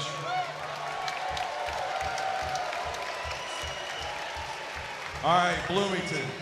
We have a brief intermission. Y'all are gonna have 20 minutes, all right? We'll have one more exhibition fight. Then we're going to the pro matches. That means those rounds go up to 2 minutes. So we got a lot longer stuff, all right? Here we go. All right, you heard the man. It is time now for intermission. When we come back after the break, you're gonna see 5 more fights, including 4 pro fights, including the return of Spencer Simply Samurai Waddell, and including our main event, the light heavyweight champion Ronan Sato against Dakota Miller. You are watching Armored MMA. Don't go anywhere. We'll be back.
What's up? It's Taylor Jones, armored combat fighter out of Houston, Texas. I just want to give a huge thank you to Armored MMA and CPI for getting my neck, back, shoulder, and hip fixed up, ready to go. It was such a great experience. I'm already feeling a lot better, and if anybody's out there, you guys need to get your body fixed up and ready to get back to whatever activities you want to do, hit up the CPI. You guys go to Cellular Performance Institute, they'll get you taken care of. These guys are amazing. CPI, stem cells, they could do some wild shit down there. My shoulder was jacked. I went down there, it worked, man. Eric Anders' neck was up, and then he went down and got stem cell treatment. Now it doesn't bother him at all anymore. I definitely recommend CPI. It's changed my life. The best stem cell clinic in the world. I just come and I do stem cells to make sure that I'm resetting my body and staying healthy. It regenerates tissue, reduces inflammation. The results are amazing. When it comes to the science of stem cells, no one comes close to CPI. There's not even a close second. Can't make it to one of our Armored MMA events live? Then bring the battle home. Visit the official Armored MMA online store and gear up with exclusive event shirts, collectible pins, replica helmets, and so much more. Whether you're a longtime supporter or just discovering the world's craziest combat sport, we've got something for every warrior. Shop now, support the fighters, and represent Armored MMA wherever you go. Armored MMA, worn by warriors. Available online now.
What's up? It's Taylor Jones, armored combat fighter out of Houston, Texas. I just want to give a huge thank you to Armored MMA and CPI for getting my neck, back, shoulder, and hip fixed up, ready to go. It was such a great experience. I'm already feeling a lot better, and if anybody's out there, you guys need to get your body fixed up and ready to get back to whatever activities you want to do, hit up the CPI. You guys go to Cellular Performance Institute. They'll get you taken care of. These guys are amazing. CPI, stem cells, they could do some wild shit down there. My shoulder was jacked. I went down there, it worked, man. Eric Anders' neck was up, and then he went down and got stem cell treatment. Now it doesn't bother him at all anymore. I definitely recommend CPI. It's changed my life. The best stem cell clinic in the world. I just come and I do stem cells to make sure that I'm resetting my body and staying healthy. It regenerates tissue, reduces inflammation. The results are amazing. When it comes to the science of stem cells, no one comes close to CPI. There's not even a close second. Can't make it to one of our Armored MMA events live? Then bring the battle home. Visit the official Armored MMA online store and gear up with exclusive event shirts, collectible pins, replica helmets, and so much more. Whether you're a longtime supporter or just discovering the world's craziest combat sport, we've got something for everyone. Shop now, support the fighters, and represent Armored MMA wherever you go. Armored MMA, worn by warriors. Available online now.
it again.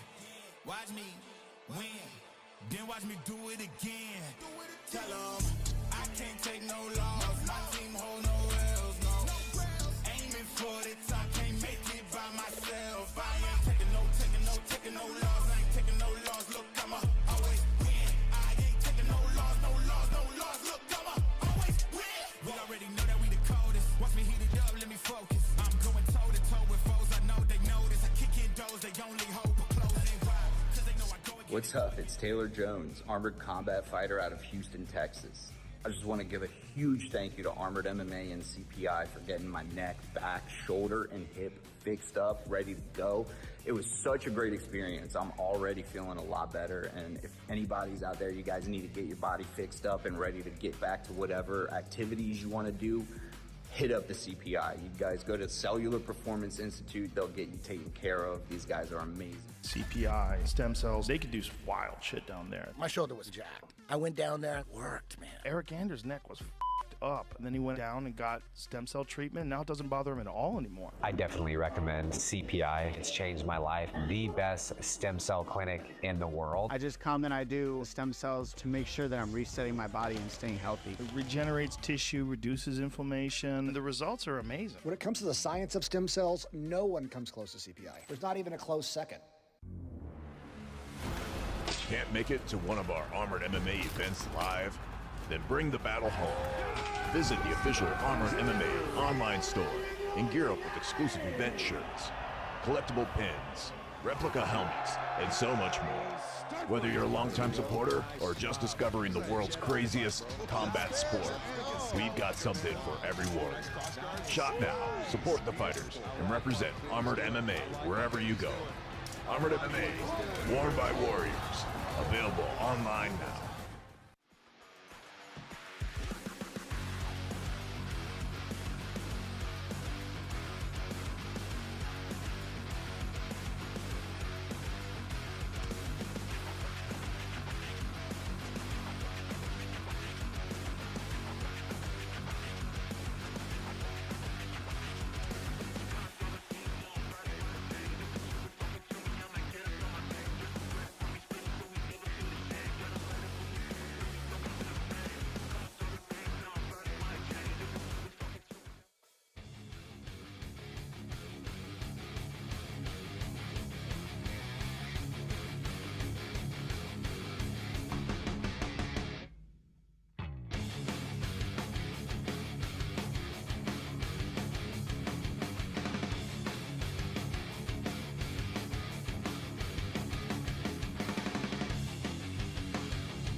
What's up? It's Taylor Jones, armored combat fighter out of Houston, Texas.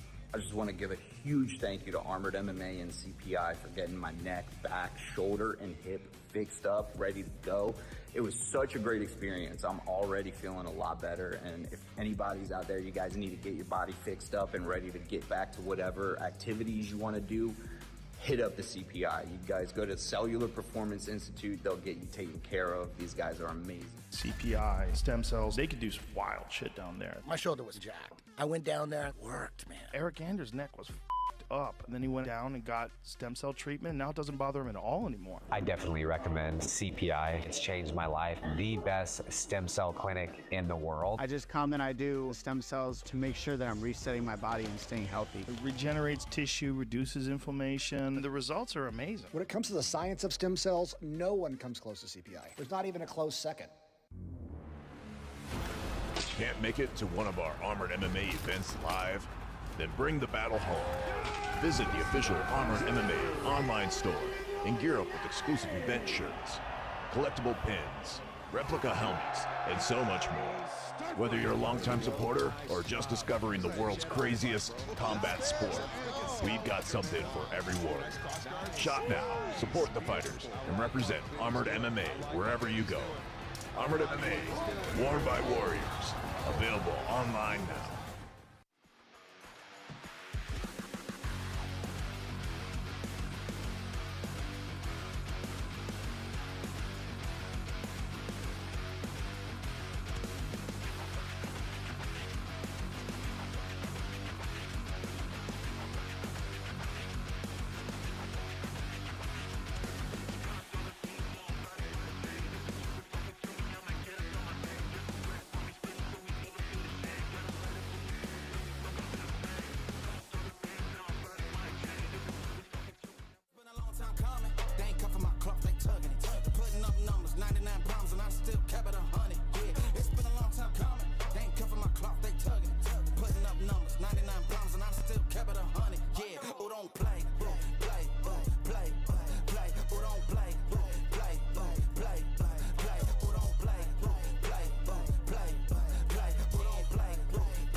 They say that I'm tripping. I've been told I need a vacation. I'm finessing a visit. First class, my feet up high in the air on business. Yeah.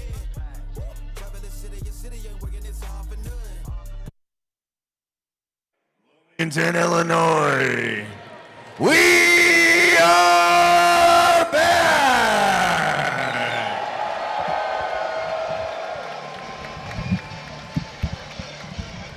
Match number 6. Fighter number 1.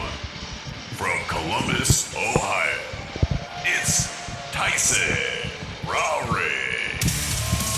Welcome back to the second half of Armored MMA Bloomington on this late summer night in August. We kick off the second half with a matchup between Tyson Rarig and Daniel Eddy. Tyson Rarig has been impressive in his first 2 outings here, coming off of an MMA career translating into Armored MMA, last winning in Detroit a few weeks ago by decision in 3 rounds, Mickey.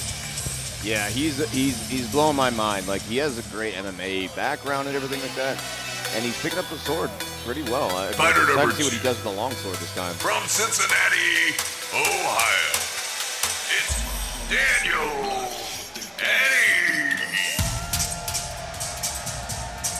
Daniel Eddy is an experienced fighter in armored MMA. Tonight, in facing Tyson Rarig, he faces one of his closest friends. Sometimes that can level up the competition. Oh, yeah. He said, hey, it's going to be a friendly fight. I'm coming in to test him. I want him to become better as a result of facing me. He's my friend. I want to make sure we go home, friends, but I'm also here to tear him to shreds. Yeah. I was waiting for it. I mean, that's the mentality always. And whether you like him or not, like, you want to tear him to shreds, but you want them all to come home. And, yeah, there's so much respect out there, and I love seeing teammates fight each other. Yeah, we'll see. Fighters to the center of the ring.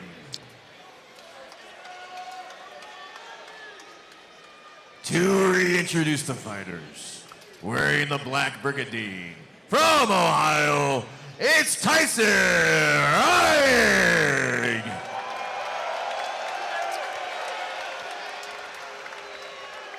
And their opponent, wearing the red and yellow tabard, from Ohio, it's Daniel Eddy.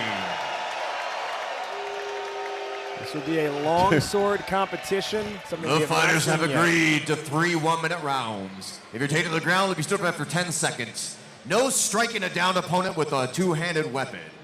Defend yourselves at all times. Obey the referee at all times. Fighters, do you agree to these terms? Then touch tips and back to your corners. One of the things that's been customary of a Daniel Eddy fight when he fights with the axe is that using it as a pole vault. Yes. He was like, if I do that with the long sword, I might end up in the number ground. 1. Snap, yeah. Fighter number 1, are you ready? Fighter number 2, are you ready? And who's ready for a long sword match?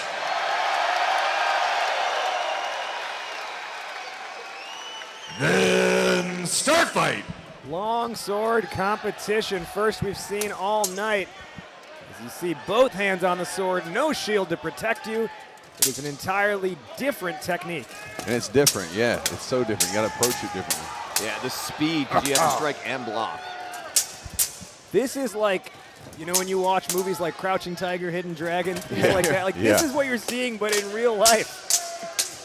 Look at that volume, just a short chops, but I love that kick and that side step with the strike. You get so focused on the sword work, you almost forget that they can use the lower body as well. 30 seconds. Yeah, my favorite thing to do in a longsword match is fight from middle, like center of the chest, up to the top of their head. When they lift their hands up, kick them in the chest. And you'll see that some of those guys coming close, get that sword behind, use it to grapple even. Yeah, and grappling in a longsword is tough, man. This is the kind of close-quartered combat with these long swords where you will quite literally see sparks start to fly if they make the right angle of contact. Oh, I love that. Did you see that? Eddie got hit, looked down, said, okay, I'm going to give you one, too. The second round. And the first round comes to a close. What did he do? He just looked down, he's like, you know what? I'm going to that's exactly what he did. Hopefully we see that on the replay. I really hope so. And Daniel Eddy's got, looks like this Spencer in his corner. Yeah, Spencer Waddell in his corner. Yeah, fantastic swordsman himself. Again, good speed.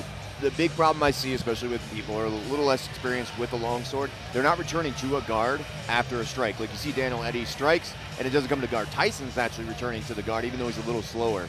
You know, he's getting some blocks off. There was that inside kick, that side step and strike. Beautiful job from Tyson. And you see that this is one of the things that's been kind of customary of Tyson we've seen through his first 2 bouts is that MMA background. He stays so loose when he's in the cage, right? He is bouncing left to right, which I cannot overstate enough. When you're wearing 70-plus pounds, it is not easy to do. No. 10 seconds, fighters. Lock and load and let's go. The internet community always assumes. Our live voting in the app is back up and running, so you can now download the app or open it if you already have it downloaded and make your picks on the current fight. Right now, fans picking Daniel Eddy. Round number 2. Fighter number 1, are you ready? Fighter number 2, are you ready? And who's ready for some more longsword fighting? Then start fight. And you see there's that charging start. Yep. He does find a way. There's the grapple. Line nearly. Great transition. There's the grapple. Oh, he's got it down. down. He's got it down. This is where Daniel Eddy's comfortable, man. Look at that. Punches, punches, punches. He loves it. And here, let's see if he goes for the double knees. No, the clock will stop on him with the ground game clock. 10 seconds max once on the ground. Once Daniel Eddy gets an opponent on the ground, you know, and he handed us this sticker beforehand, this little cartoon character of him, and that's his signature move. Opponent on the ground, he drops double knees. Yep. At least he didn't give you his boudoir photo like he gave me. But no, he is one of the most explosive fighters we have out there, man. Like, big things ahead for him, man. I think I'd like to see him and Ellis fight an explosion, you know.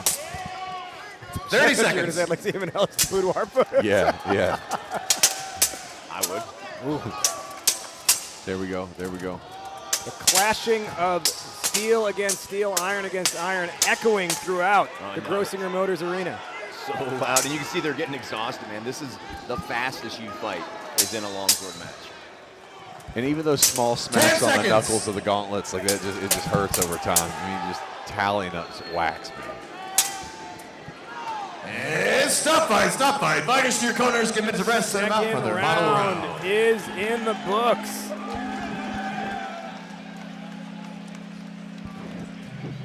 This is, I don't think that second round slowed down at all. In fact, it might have sped up from the first round. I felt like it did. First, a big baseball swing out in the open. And then, yeah, beautiful transition into this grapple. Like, being able to let go of your longsword and to move like that, brilliant.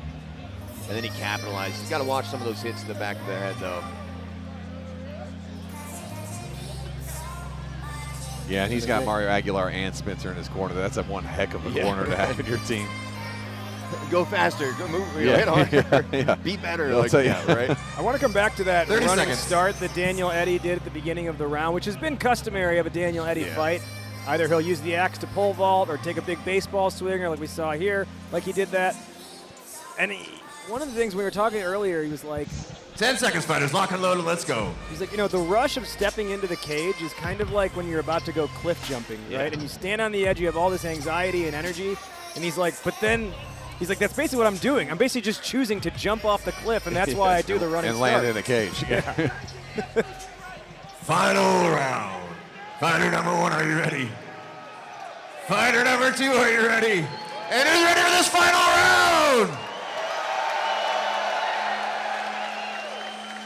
Then start fight. There it is. Speaking of running in there. He's got he's one-handed this thing. Look at him. Solo. We'll go back to the double hand grip.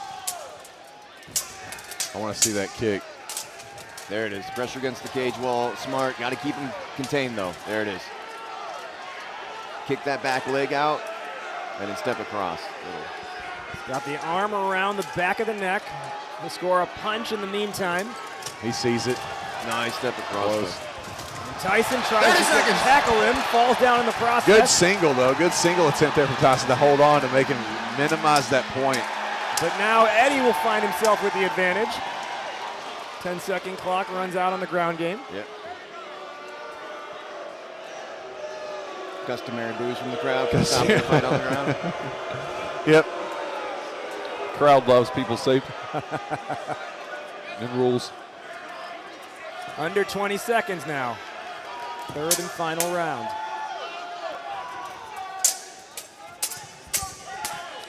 Ten seconds, fighters! Masterful sword work. And they're going to put him drop down. it. Yeah, you know they talked about Box that. it out. Oh!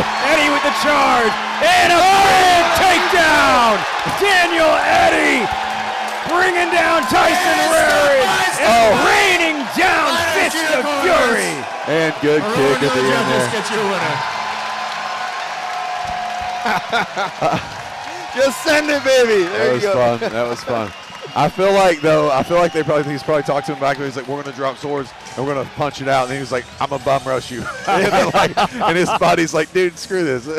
And in the final seconds of the match, too, to have that last surge in you. Yeah. And longsword is so fast. It's so exhausting, man. Yeah, fantastic job from both guys, man. Great volume, great output. And Mickey, you always talk to these fighters before the show. Yeah.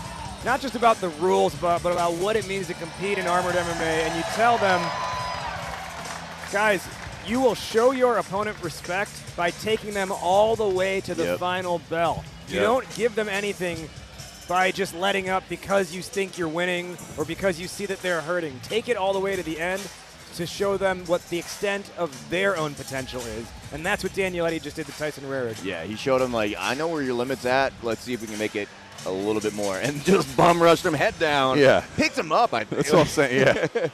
That was awesome. I'd have been ticked. I'd been Tyson, I'd be like, bro. Good fun ending. All right.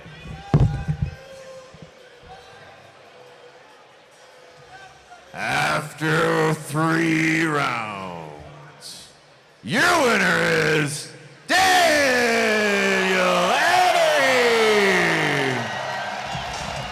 The man who has a gold medal in pole arm, the #1 pole arm duelist on the East Coast, runs up his 2026 record in AMMA to 4-1.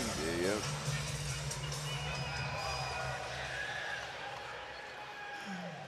Bloomington, welcome back.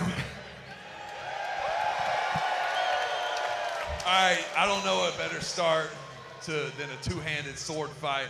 What'd y'all think of that? Do you like the two-handed weapons, yeah?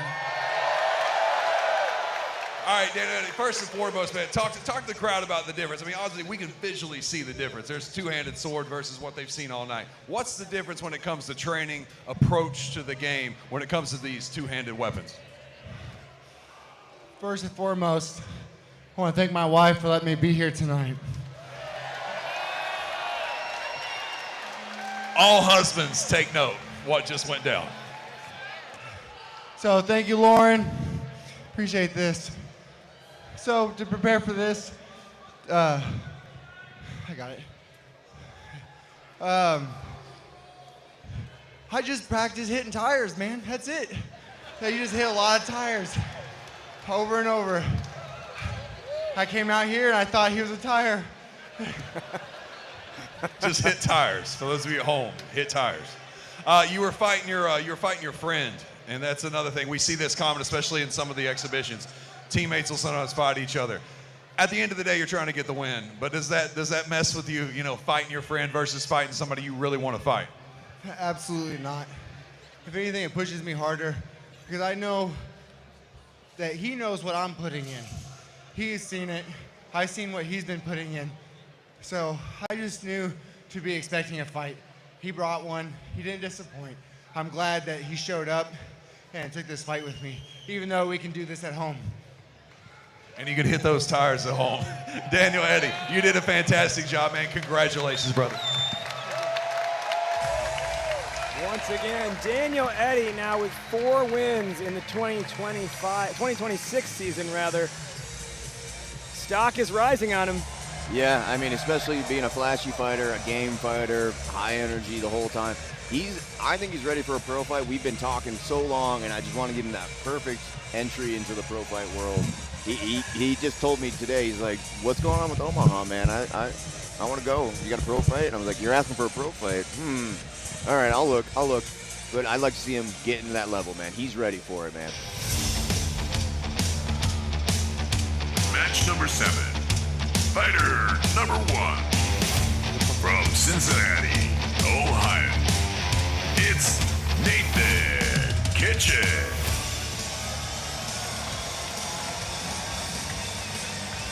We saw his brother, Brent Kitchen, earlier on. Now, it is time for Nathan Kitchen. Can he avenge the loss that his brother suffered earlier on? Nathan Kitchen steps into the Bloomington, Illinois Grossinger Motors Arena, coming off of a victory in his last fight, July 18th in Pittsburgh, over Will Harkey. Yeah, and we were negotiating the contracts with everybody like that and had both Kitchen brothers against Ethan. And I was like, all right, I have to have one of you fight him, right?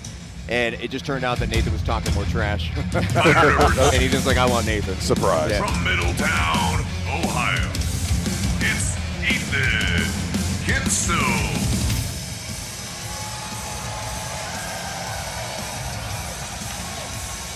The Cotton Candy Knight, Ethan Kinsel, shares one thing in common with Nathan Kitchen, and that is his last victory was also over Will Archie. Yeah, and that was the narrow one, wasn't it? We actually had to go into our third tiebreaker kind of rule that we have. Yeah, I've never seen it go that close. And that came down to control, I think, was the thing that they said at the very end. Yeah. Fighters to the center of the ring. Welcome to our pro fight portion of the evening. To reintroduce the fighters wearing the blue brigandine from Ohio, it's Nathan Kitchen. I swear we've got somebody from Ohio every single match. And their opponent wearing the pink and blue brigandine from Ohio, it's Ethan Kitchen.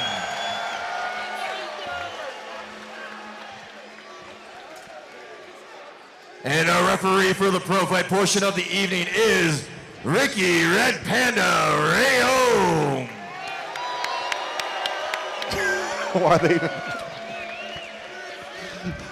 Now the fighters have agreed to 3 2-minute rounds. If you're taken to the ground, let me start after 15 seconds. No illegal strikes, defend yourselves at all times, and obey the referee at all times. Fighters, do you agree to these terms? Then touch tips and back to your corners. Round number 1. Fighter number 1, are you ready? Fighter number 2, are you ready? And who's ready for your first pro fight of the evening?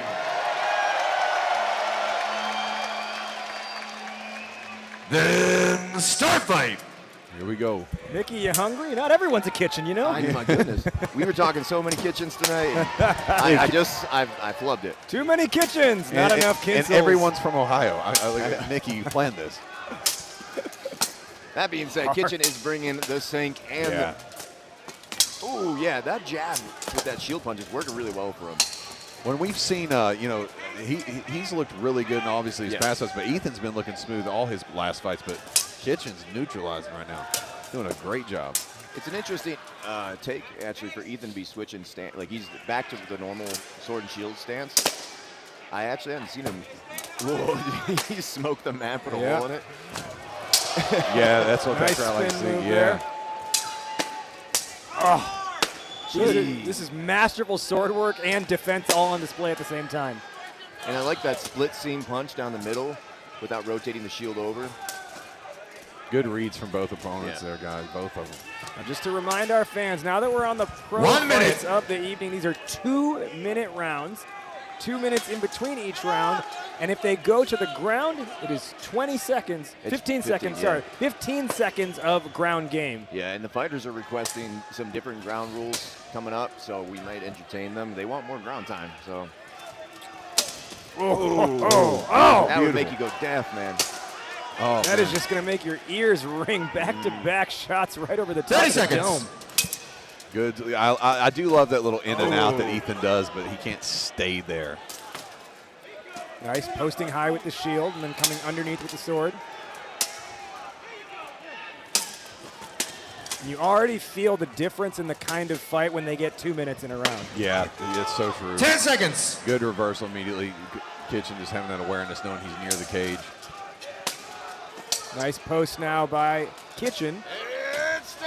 Oh, stop fight, stop fight. Fighters to your corners. Those Give last them a minute rest and send them out for their second round. Felt those for sure.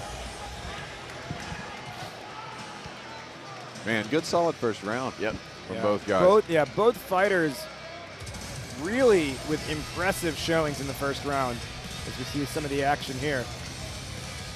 Ethan needs an answer to that shield punch, and really you got to use your sword hand to block it. Either you like flip them off with your sword hand to block it with your like fist facing them, or you have to crash down on that shield coming in with your elbow from above. He's not blocking any of those shield punches unless it gets tangled up in a strike, but Ethan's going to have to answer with some sort of block to those shields that keep getting through.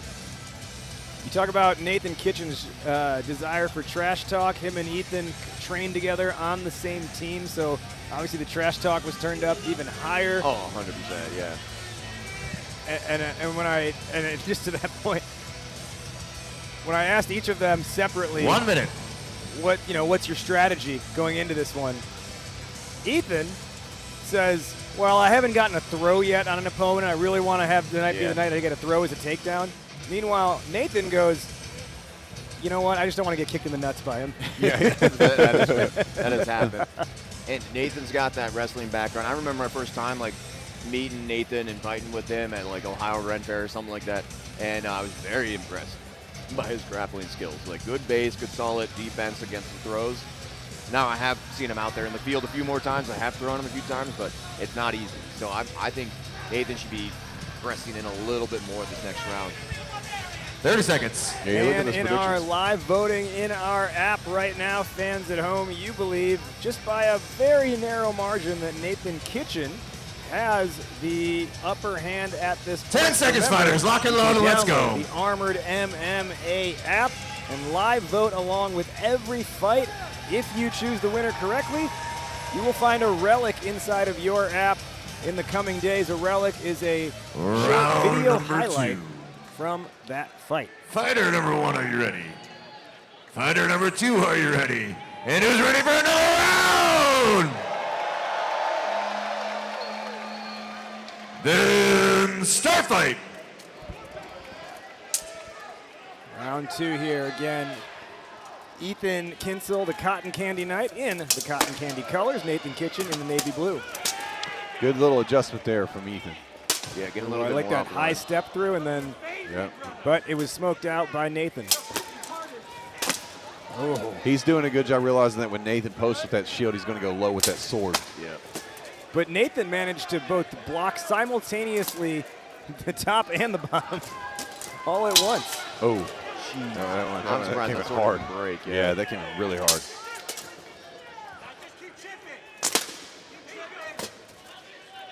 I can hear the crowd yelling, keep chipping. Yeah. I'm seeing pieces of the shield actually Yeah. fly off. Yeah, They are hitting We hard. might need goggles out here, Yeah. guys. It's working. Use that cage ball. That's what he's got to do. There it is.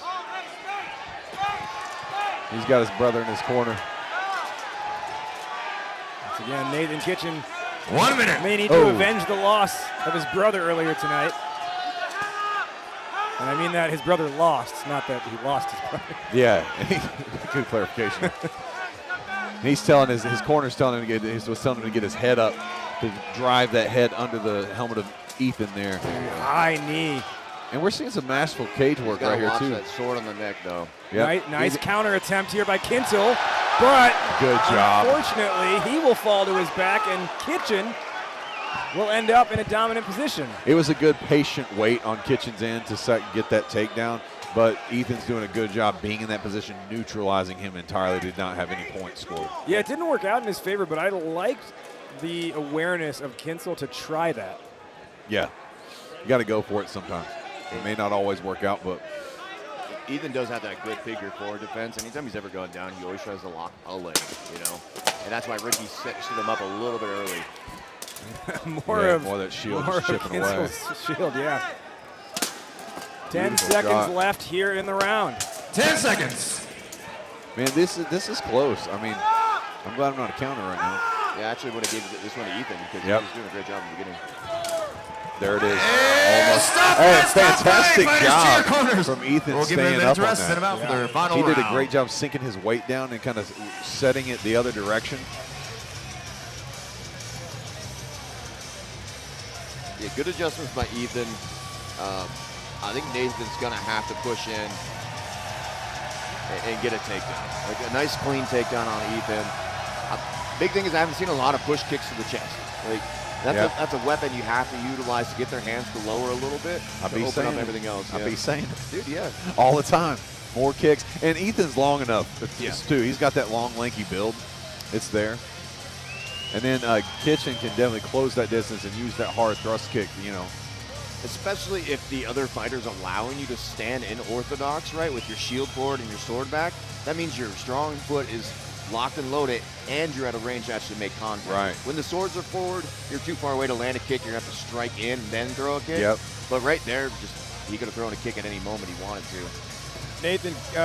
Gavin, Nathan believes the strongest aspect of his game is cage control. We saw a little bit on display there. I'm curious, after seeing these first 2 rounds, how would you assess how he's done so far in cage control? I'm a huge fan of control in the fight. I think it extremely matters, and it depends on who you ask. But I don't think he's done a fantastic job. We did see in this second round the masterful kind of display of this back and forth. So you saw his skill set with it. But I don't think he's done enough to control Ethan this entire fight and just neutralize his game plan. 30 seconds. I think he's going to have to go and strike and come out the way he did that first round. Yeah, I would not think I'm winning. No. Either side. Not at all. This is one of those, like, it's third round, I'm going to go red line the whole time. But, I mean, you don't really get that advice all the time, like in MMA. Like, it's like, right. you got to back off, pick your shots. You don't want to get, clipped.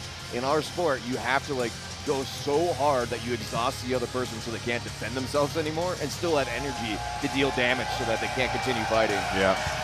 10 seconds, fighters. Lock and load. Let's go. Shakes his fist in the air. He is ready to go. He's feeling the energy of this crowd. He is getting them to say, Ohio does matter. And he could be dead down tired for all we know. But it could be a psychological thing for the opponent. I'm Fighter ready. number 1, are you ready? Fighter number 2, are you ready? And who's ready for this final round? Then start fight. All right, third round, and again, this pro fights. This is now minutes 5 and 6 of the fight. Fatigue sets in a little bit more. The emphasis on cardio a little bit more. And also the emphasis on having a shield that doesn't get shaved down completely. No, my God, that shield's falling apart. Man, what an interesting shovel hook that is. Like, yeah, he leans off center line and then corkscrews it up. Which, again, I don't see that in any sport except for here. We have these weird weapons. We got to figure out how to use them, And I love the unique approach. Mickey, can you talk about the difference here? I mean, now they're the same, but that stance where Nathan's just got the sword over his shoulder, and Ethan kind of started to mirror that. But prior to that, Ethan had that shield, sword high, shield in front kind of starting stance. I mean, we call it English guard. I mean, it's you start getting tired, and so you load it up on your shoulder just to be able to throw a shot. Like, it does look like Nathan's arm is looking done.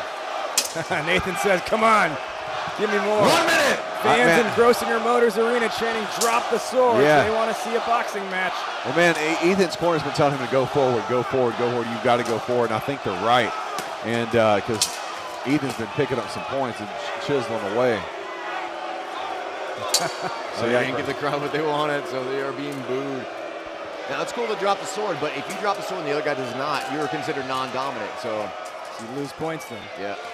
This is the time, though, I think Ethan 30 seconds needs to crank it up. Nathan's looking tired. Ethan is looking strong right now. He's got to crank it up. Right now, perfect time to step across for DeSoto.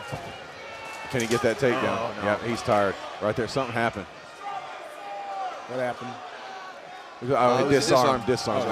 I sat there, I'm staring at him, and he has no sword, but the word was not coming to my mouth. This one has been tough linguistically. You got Kitchen, Kinsel, Nathan, Ethan. There's also a Brent in the corner. And they drop the swords, much to the delight of this ISU campus crowd. Going right at it, punch for punch, blow for blow. All the way to the end, and it ends with a takedown. Fighters to the corners, we're going to the judges. But I don't know if that's going to count. I don't know. I personally wouldn't have counted it, but I'm not the judge. That's one of them things, if one of them's tired and the crowd's going to drop the sword, they're like, dang, all right. I know. You know? Honestly, but Ethan, that second round, that last round, man, he came through. Yeah, he did a great job. And I think Nathan knew that he had nothing really left in his right arm. Yeah. And he's the one that initiated the drop the sword, so he may have been like, right. I get it, you got me.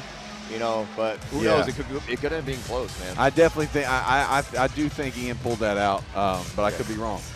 Yeah, it depends because the first round was so dominant, I think, by Nathan. Yeah. See some of that activity from earlier in the round here.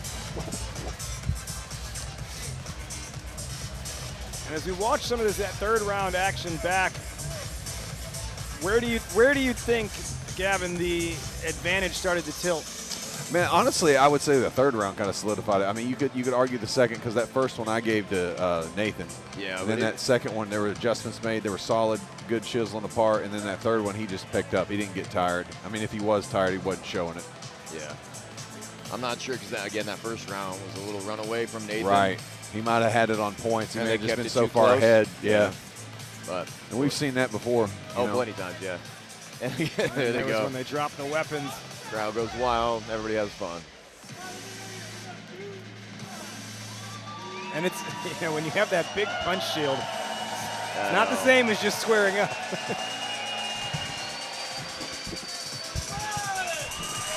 I mean, and they can't. The crowd's going to get ticked either way because both of them from Ohio, right? If he can stand in the center of the ring. I think Ethan was on a mission to get people to like Ohio. Yeah. After 3 rounds, your winner is Nathan Kitchen. And if you can't stand the heat, get out of Nathan's kitchen. We had to get one pun in there, you know. There was two good. kitchen fighters, like. I know, and I even made a third one by accident because I saw the Kinstall and I read kitchen in my brain. Nathan Kitchen, Ethan Kinstall. I don't want this job anymore, dude. All right, Bloomington, I promise there's not a secret goal to get you to like Ohio. There's just been an Ohio person every time. That's just kind of how it is. Go ahead, get it out, get it out.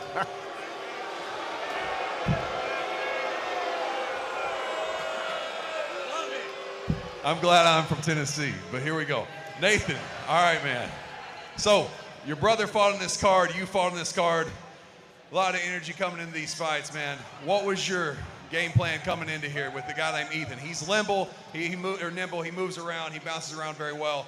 You're a good grappler, good wrestler. What were we thinking? Yeah, he's young, so he's got tons of energy, right? He's that kind of guy that he's a stick, you know, and they eat too much and they have so much energy, but I knew we were just better, so better striker, better puncher, better grappler, so it was pretty standard. We knew what we were going to win from the start, so. That's the attitude to have, man, and I think it was that.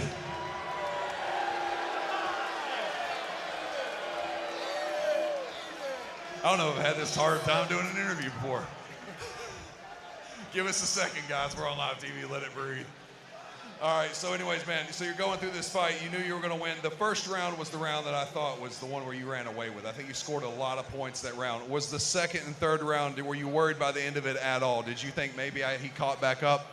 Yeah, never worried. If he was able to find a good takedown, we could have been in some trouble in the end there, but he didn't really try for it. There was a spot where he should have, and I was even talking to him like, hey, just step through that. You got that takedown. And he's like, oh, crap, and then tried it. And it was like, it's a little late now, but he could have won that. His first round was a little slow, but his second and third, he kept the same pace, so he kept going. So he's right there. Well, you did a good job, man. You did enough to pull out the win. It's a pleasure watching you. Now, I know you love to talk that trash, keep it interesting. I love it. Do you want to say anything?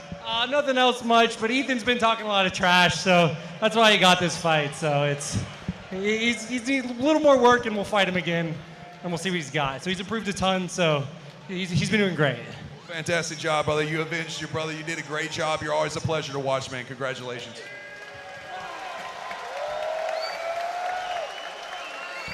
Congratulations to Nathan Kitchen, picking up the victory over his teammate and his friend, Ethan Kinstall. Let's keep it moving into our first and only female fight on the card now.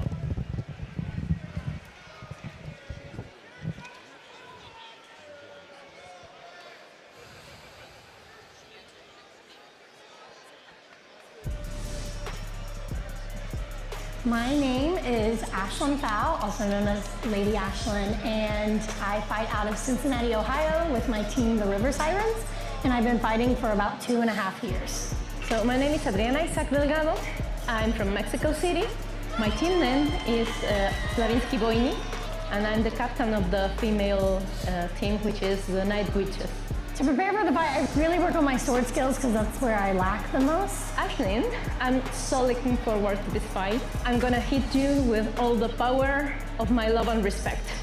Honestly, I have no idea what I'm gonna bring for the fans because I don't even know myself. I usually just get out there, and my saying is wing it to win it. The fans can really expect me to just show what a girl in this sport can do.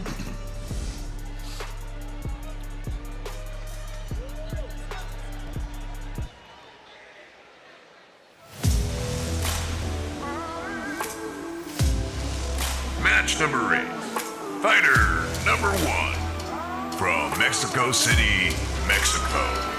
It's Armanda Isaac. Dang, there we go. All right. Mexico City is a city that dates back centuries and centuries and centuries to the Aztec Empire. It is a city that used to be surrounded completely by a lake in between mountains. Over time, the lake receded and land came up.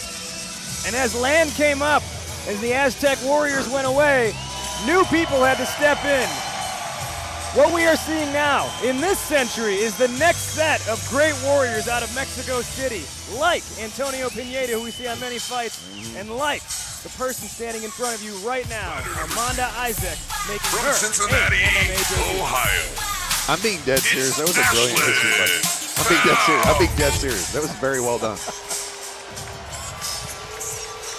Well, you can tell who the crowd likes for this one for sure. And this has got to be the first time I've seen boos for Lady Ashlyn Yeah. Fowl. We were talking about how she's usually the crowd favorite. And we'll see. Maybe it takes a round or two, but Armanda Isaac already with fans in her corner debut. Lady Ashlyn Fowl on a 2-fight win streak this year. Very, very interesting matchup because while Armanda is debuting, we talked about it in the pregame show, she is undefeated over the last year in various competitions in Mexico City. Fighters to the center of the ring.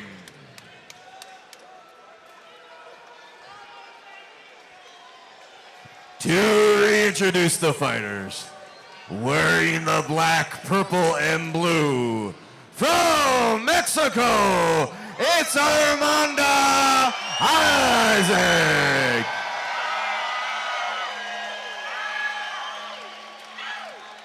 And their opponent, wearing the purple and white, from Ohio, it's Ashlyn Fowl.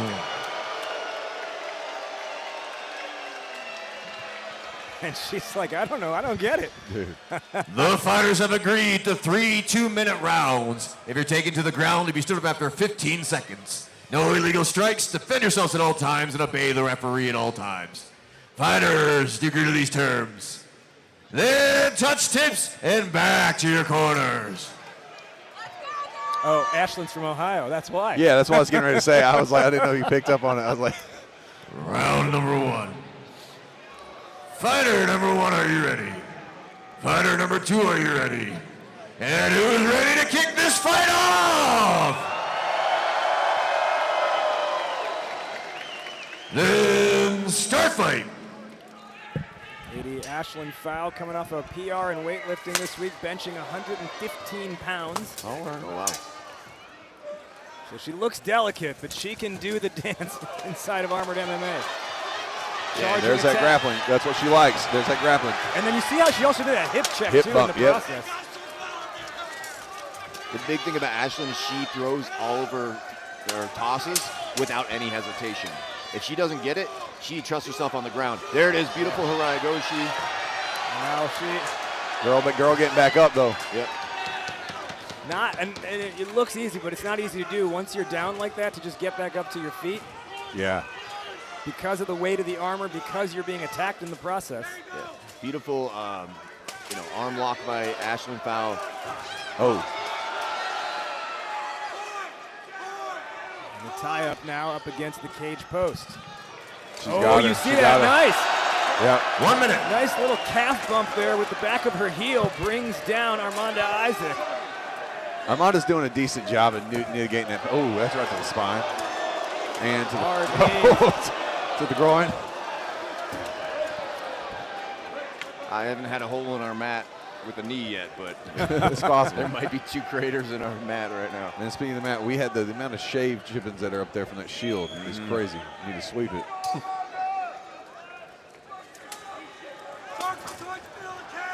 Under a minute here in this first round.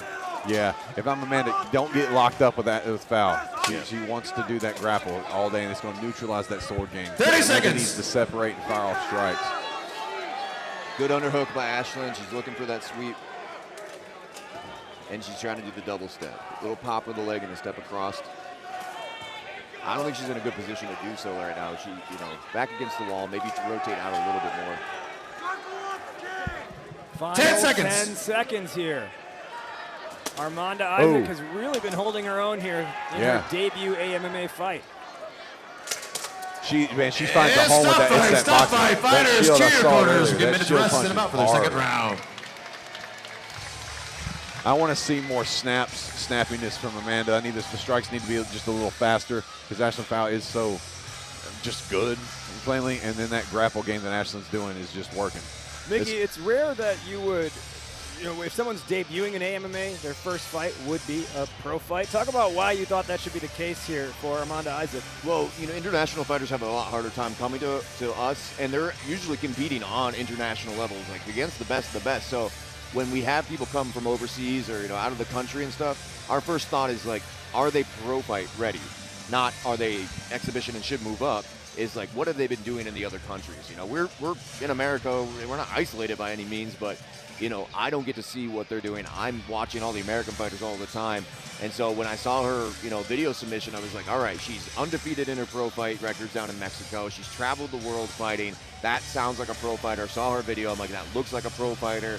And I mean, and Ashlyn's showing, what level Americans got for pro fighting. Right. He may be undefeated in Mexico, but right now Ashlyn's, bringing it to it. She actually, Armanda Isaac, most recently participated in Mexico City in a local pro fight tournament that was during an artisanal knife fair. Not a knife fair, but a knife fair. I don't know if it was a knife fight. I thought you said a nice fair. No, knife. K-N-I-F-E. I don't know if it was a knife fight or a sword fight, but she did win first place regardless. Yeah, she's pulling the Beat It music video. 30 seconds. Link up and do the knives.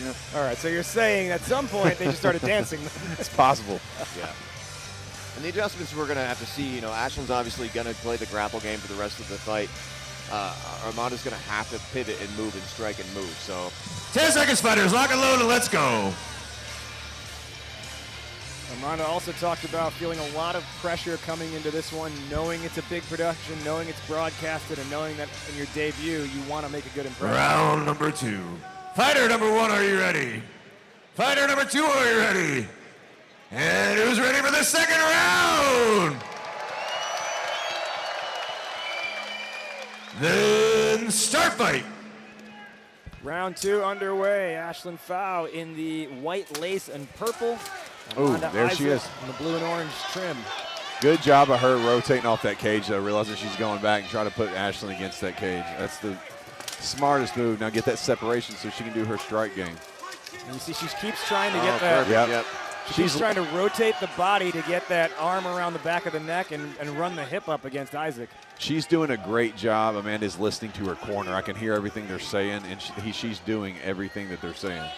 Yeah, and she's right next to her corner, too. Oh, big throw attempt by, and she's able to control. Would you say that was control on the way down? I mean, she established control pretty quickly, it looked like. I would have to go to the judges, but doesn't matter. Amanda's in a bad spot right now. This is an awful position to be in. Knees down. Yeah. It looks painful. Yeah. That was like doing a split where your head's down. And I think is the sword stuck there? Yeah. It looks like the whole gauntlet is actually stuck on the helmet.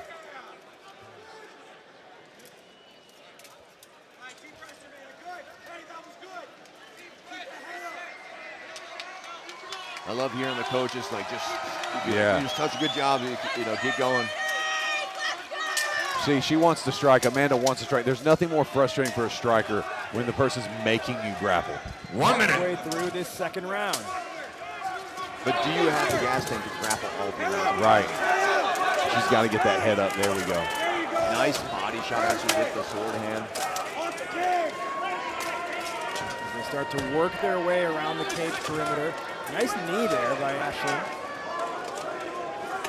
And then you see Isaac trying to brute strength her way out of that predicament, and she does, at least for a moment. But Ashlyn Fowl will run her up against the cage wall once again. And there you see that rotation. Yeah. 30 seconds. Yeah, she's doing really good shifting to that leg and just letting her fall right over the leg or falling straight down. 20 seconds to go here in the second round. And this is where Amanda's got to strike and take advantage of that gap between them. 10 seconds. Let's see, and that's where Ashlyn does a good job with that. She's known as being a grappler, but she'll throw that shield punch out there. She'll close the distance to set up what she loves to do. And stop and a takedown. Fighters in corners. We'll give them to rest. Set it back out for their final round. Don't know if that's going to count. I don't know either. That was right on the way. Right on the border. Again, takedowns worth 5 points. Strikes that do visible damage worth 1 point. And here's the thing about him, Ashlyn, she can grapple for most of the rounds. You can see in the second round, like, it wasn't as effective, but that means the other person's putting in more effort defending, right? So if Ashlyn's got a little bit left over, I think throws like that, very easy throws like that, are available to her for the rest of the night. Yeah, and I think that grapple is just tiring Amanda out enough to where she can't execute. There's a couple times where they had that separation. There was a chance to start executing strikes off, and it was just a little slower, obviously. Been working so hard. The beautiful Arago, she's and I think what we saw in that second round out of Ashlyn Fowl that was, I think, missing in the first round was that continuous pressure to keep it in close quarters and just completely control the pace. 1 minute. Yeah, and she's using those strikes like just to come in and do what she wants to do. I mean, if I'm Ashlyn, you're sitting 2 up, in my opinion, I think, but I wouldn't take it easy the third round. No, always assume you're losing. Man or woman on the AMMA roster, I think Ashlyn Fowl might be the strongest grappler we have. Yeah, she's really good. Yeah. And to me, it's about the lack of hesitancy. I see too many people trying to set up a throw, whatever. She moves into her throw, very smooth. Like right there, it was already happening. She broke the posture as she did the first step and then stepped across for the throw. 30 seconds, fighters.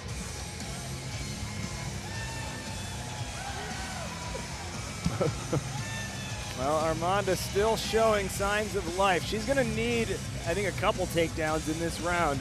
Yeah. Yeah, she's got to. 10 seconds, fighters. Lock and load and let's go. I would like to see some kicks, too, because Ashlyn loves to come straight in, deliver that teep kick every time. It's going to stop that person who's coming in, make him a little more hesitant, Final especially when round. you're hitting him in the guts with that leg. Fighter number 1, are you ready? Fighter number 2, are you ready? And who's ready for this final round? Then start fight. Here we go, third and final round underway. Our only female fight on the card tonight. And there's a teep kick, from the person that is right there. Oh, look at that. Great job. She did a great job. Drags her to the ground. Huge knee to the back of the head. You see Armanda hanging on for dear life, trying to pull down the right leg of Ashlyn Fowl. Those spine shots, man. Compromised position for Armanda Isaac. That's what I was saying. Time will be her friend there, saving her, getting her back to her feet. That's what I was saying. Like at the end of these third rounds, Ashlyn has all the openings for easy takedowns. But the big thing with Ashlyn is she puts her head down when she pushes in. Ooh, nice punch. His Amon's corner's telling her circle and switch. Yep. I just feel like Ashlyn has just had her number no matter what. Yeah, she's done a great job adjusting to whatever she's doing. Nice. Huge throw. 1 minute. Takes her cookies in the process. Yeah, geez. For everybody at home, BJJ does work in our sport. Yeah. Just to the shoulder, man. It's like to the brachia, just getting the knee there. She's still got a minute to go. They want to just see everybody drop the swords every single round. Let's see if they'll acquiesce. Well, they're going to, at least for now, keep the weapons.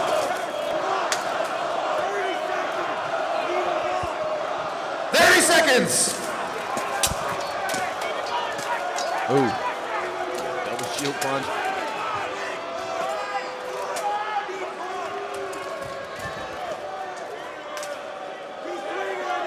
And they will drop it out. Close it out. The girls can play too. And Ashlyn just assault Armanda Isaac with her fists. Isaac. And stop fight, fighters, junior corners. We're going to the judges to get you a winner. Good job, girl. Good job. This fight was all Ashlyn all day. Yeah, fantastic performance. Just a good clinic overall. Yeah, I mean, great grappling. There was some good sword play in there, but like, if your game plan is I can get you to the ground, screw the sword. Yeah, you know? yeah. But don't risk the loss trying to practice the craft in the mat. Maybe a round or two if you know you're up to. The beautiful like little turn for the hip toss and then a step across for the Taitoshi, and then get in this vulnerable position, knees the head. Great control. And I'll tell you this, like I learned single legs, I learned double leg, all that stuff like that. And armor, oh my God, yeah, they are the hardest thing to get. Yeah, they are a desperation move. I've seen it done like sure. once or twice, man. Like it is so difficult to get a double leg. Ashlyn with one of the strongest showings we've ever seen out of her, and nice little moment for her personally. This is beautiful. Her parents are here tonight. Their first time her parents are ever seeing her fight in person. That's awesome. Yeah. What a great performance to put on in front of your parents, you know. I used to like not be able. I could never have my parents in fights because I would just get smashed. Like it's like even like just practices. Well, you just need to train harder, dude. It wasn't even that. It was like just their presence alone, knowing they're in the building. But if they're not there, we're good.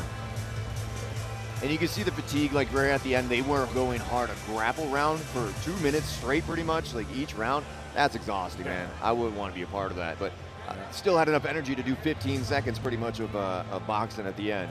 Because you got to understand, the ground game, if you drop your swords, it's longer in pro fights, so the boxing that they're doing is another 5 seconds.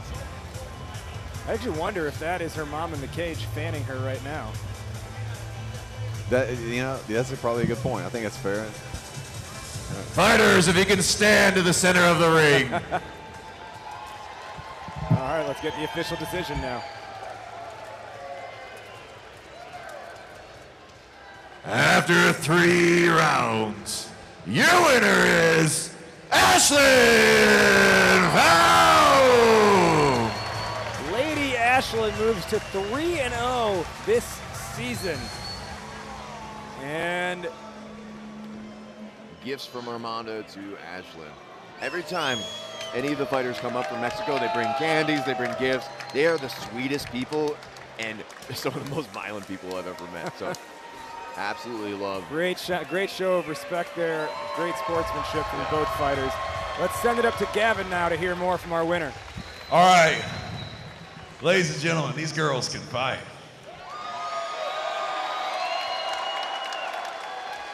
Say it like we're surprised. We're not surprised at all. You always put on a fantastic show. What a clinic.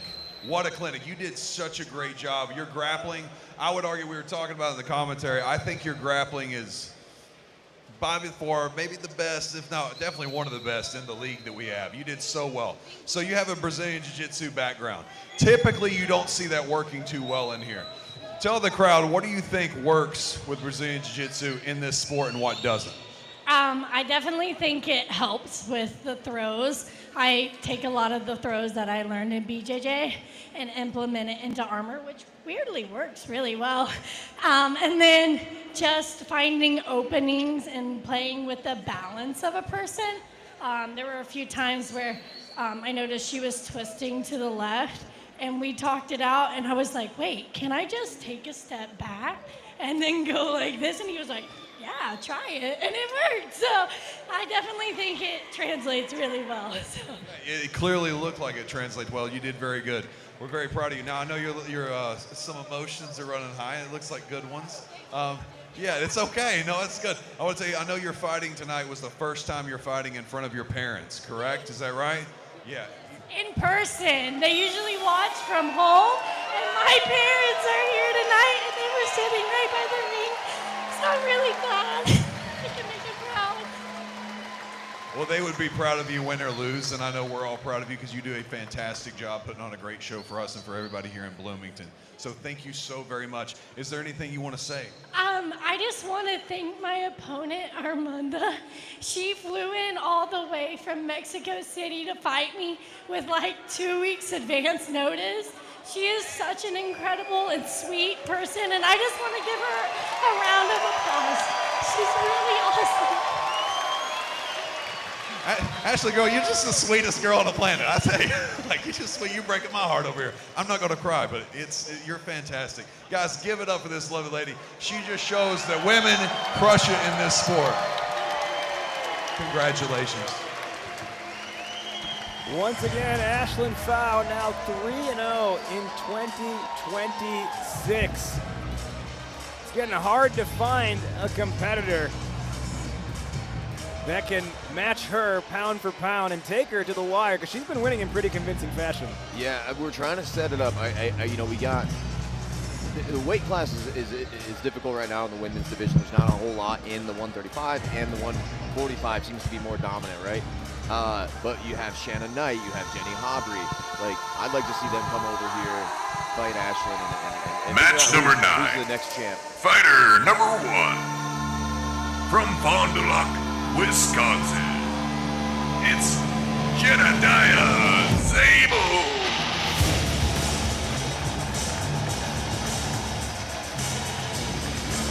The product of Fond du Lac, Wisconsin, Jedediah, or Jed for short, Zabel, weighs in at 260 pounds and benches 315 pounds.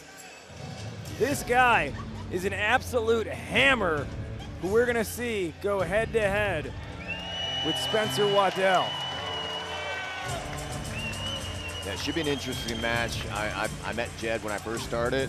There's a video of me actually punching him in the face a couple of times during a melee. Like, we go way back, and he's grown so much, and he's so strong. It's insane how strong he's getting. Fighter number 2 from Belleville, Illinois. It's Spencer Waddell. Man, I'm excited for this fight. I think this one might be, these next two are the greatest fights I think we're going to see, man. This is exciting. This is the return of Simply Samurai Spencer Waddell. He is known around the world for his sword work. He's coming in off the Denmark World Championships. Yep. He has been perhaps arguably the guy who has put armored combat fighting on the map. And tonight, he tries to find his way back into the win column in Armored MMA after we last saw him in April in Nashville, losing by TKO when he took a cross guard to the eye. Yeah. So with blood coming out from the ocular region, we had to call the fight, which he didn't love, but obviously you have to for his safety. If he gets a chance to go all 3 rounds, this guy is something special. Fighters to the center of the ring. To introduce the fighters, wearing the yellow and blue brigandine, from Wisconsin, it's Jedediah Zabel.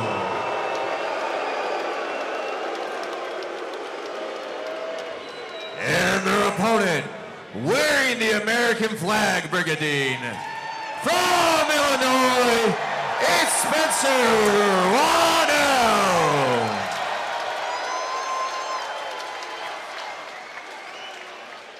The fighters have agreed to 3 2-minute rounds. If you're taken to the ground, you'll be stood up after 15 seconds. No illegal strikes. Defend yourselves at all times and obey the referee at all times.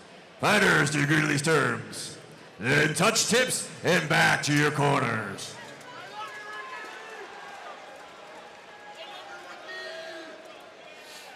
Round number 1. Fighter number 1, are you ready? Fighter number 2, are you ready? And who's ready to kick this match off? A new kit for Spencer, too. Yeah. We usually see him in green and yellow. Then start fight. Looks good. Perhaps because of his appearance at the World Championships, he's still riding that gear. Yeah. Here's that flash. Look Oh, at his oh, knee oh, oh, oh. takedown. Yes, He got it. Spencer with an early 5-point advantage. Oh. Beautiful transition, but there's that powerlifting. That's it. Like I said, Jed is so now strong. back Spencer over the top.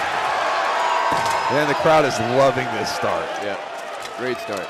So, Mickey, this is actually one of the things you were saying. We were talking looking about as a rule revision where if control changes on the ground, the clock resets. Yeah, right? that's what we're not thinking there about yet, doing. but I know that is on the Yeah, discussion. 2027, if they're in a dominant position and it gets flipped, that 15-second clock resets. And I think that's why. I would love to see more of that fight for that dominance. USA chance. Even though Jed is from Wisconsin. Yeah. Just so we're clear. American flag. Yeah, American flag. And almost another takedown by The knee right down the middle would be perfect. Yeah. Man. Spencer's got it. Nice job from Spencer there. Now he pins him down with the knee. Getting those and points. then Get he'll those use points. the sword. Just chop. Spencer's so smart, so ring aware. Just finding the opening.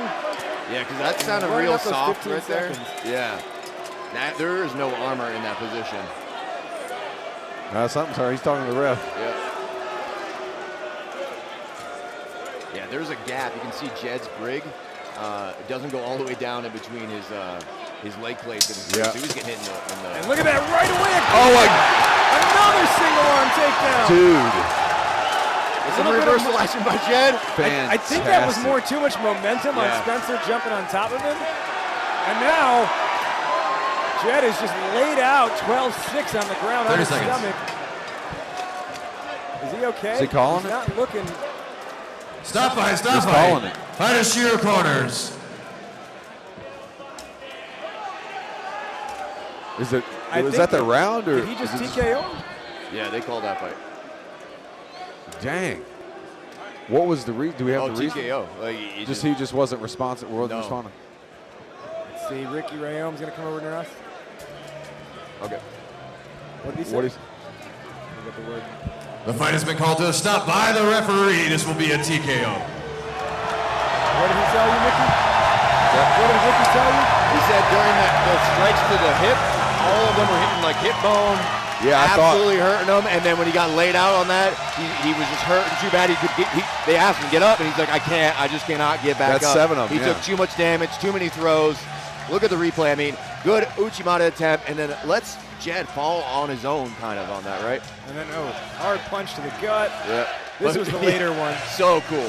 Like, that's the best I've seen Spencer look. Yeah, I think absolutely. that was like a new Spencer, new man. Yeah, full confidence. Like usually he hangs back a lot in duels. Yeah. This one he's like, I'm sending it. I mean, he's heard us say it before. We want him to be this kind of aggressive when he's out there. Spencer getting those USA chants. Again, I have to imagine this is what he wore at Worlds, where he placed 12th in longsword and 8th in sword and buckler. And honestly, Gavin, I would also ask him when you're in there about his recent charity efforts too at a Dungeons and Dragons game. Yes. And beautiful work. He pins here. This is where the damage gets done. Jed can't get his shield out to defend his hip from all those strikes and just ate him up on that. So let's go down. Announce the winner. The referee has called a stop to the fight. Your winner by TKO is Spencer Waddell.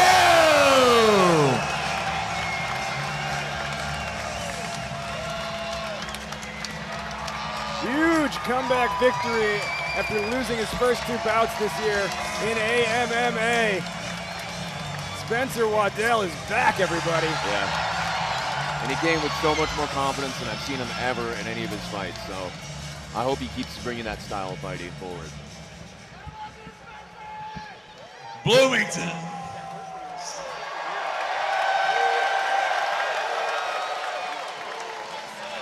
Man, that was the most entertaining fight all night. I mean, that was hands down. Let's talk about your Brigadier here first for a second. So usually, those of y'all haven't watched this man fight. He's amazing. He's great. He usually comes out in a green and yellow and black Brigadier. Obviously, we got the USA, which I think this crowd likes pretty good.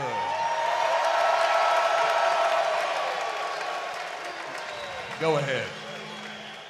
We live in a pretty great country, so talk to me about your brig. What made you change tonight? So I was doing that Apollo Creed style today. I went and represented the United States in Denmark. Came back 8th in the world for sword and buckler, and 12th in the world for longsword. Still didn't podium, but I'm gonna keep on trying. Man, you did a great job. So you go from competing in worlds, you come here, and you showed us tonight what we had been wanting to see from you for a long time. It's always there. You're nimble, you move around, you're flashy, but the aggression, sheer aggression today, you look like a brand new fighter. I mean, it was the best version I've seen of you. Was that your plan with a guy like Jebediah? What brought that out tonight? I've been looking forward to fight Jebediah for a long time.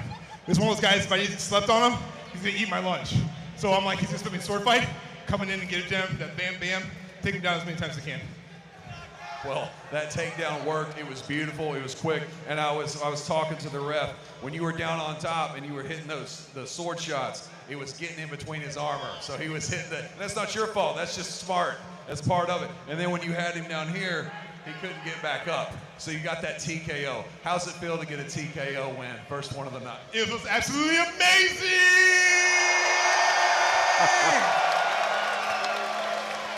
I love it. Spencer, one more thing for you. I wanted to give you a chance to the crowd here. I know you've been doing a lot of charity work, and I wanted you to talk to the crowd about that. I'm going to give you the mic. Oh, I'll keep it real short. So I was doing something for the Children's North Carolina Advocacy Centers where we're doing D&D, because we're doing like real life D&D here, leveling up.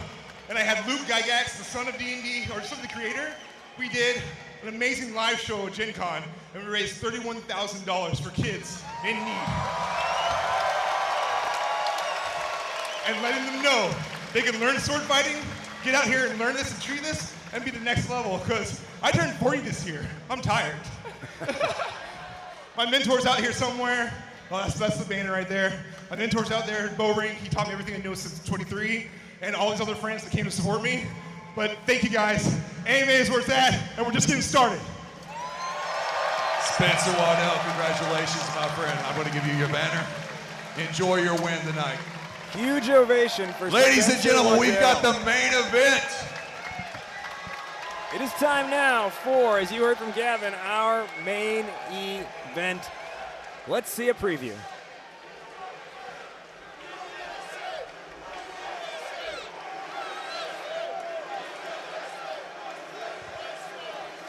I'm going to wear a star-spangled something when I go out there next time.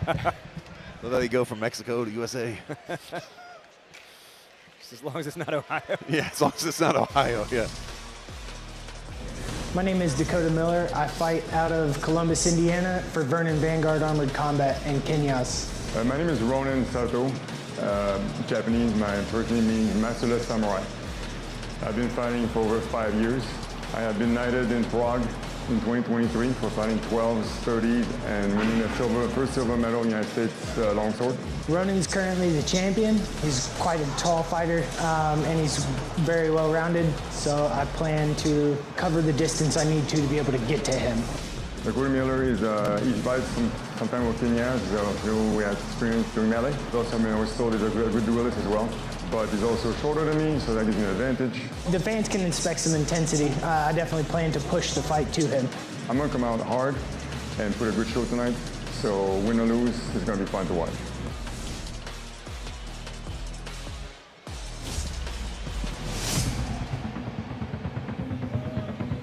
Match number 10. Fighter number 1. From Los Angeles, California.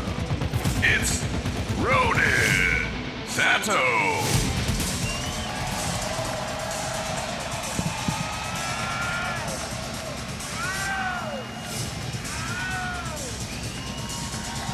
This is the light heavyweight champion of Armored MMA. His career record here is 5-1. He is on a 4-match win streak.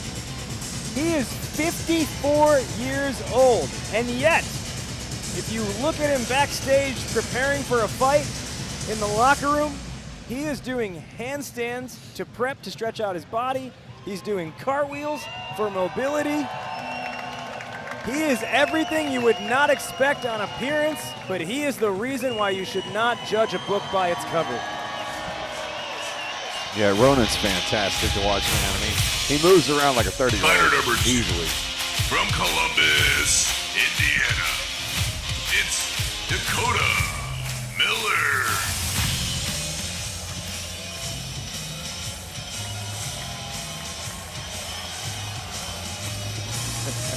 Dakota Miller says when he is standing right there at the top of the stage, making his way down, it is a feeling of an odd sense, like it's the calm before the storm. And the storm starts the second the bell rings and you see an opponent chasing you down in the middle of the cage. Mickey, you train with Dakota Miller. We talked about him in the pre-show. What does he need to do to take down Ronan Sato? He's got a close distance. Ronan's really good on his back foot. He's got the extra range.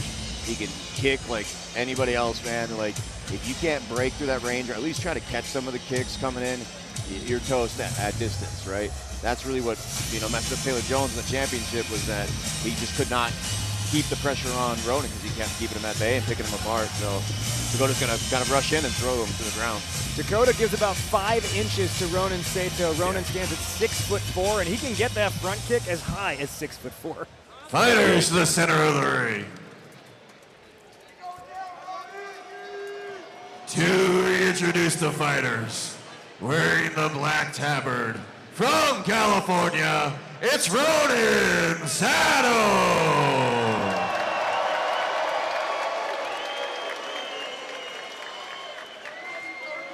And his opponent, wearing the blue and maroon tabard, from Indiana, it's Dakota Miller.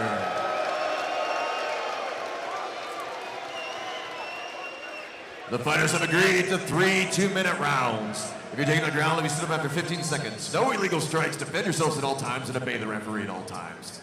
Fighters, do agree to these terms. Then touch tips and back to your corners.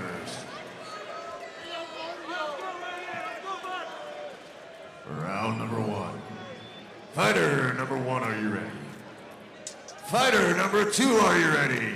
And who's ready for this next match?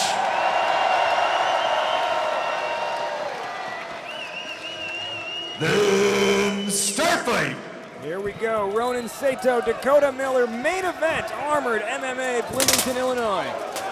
Now, Ronan said, I was talking to him, he came up to me backstage, said, I'm going to throw a lot of kicks tonight. What he's saying he wants to do. Ronan's that big, tall, imposing figure. He almost just kind of stalks down his opponent. Yeah, beautiful movement by Dakota. I think he got distracted for a second by some armor that got bound up. Now, Dakota comes actually from the LARPing world, so in some, I think SCA as well. Like, and it may sound like, oh, you did a nerdy thing, but like those kind of skill sets with the sword play is super important. And there it is. Ronan's trying to keep the distance. He gets in, he gets out.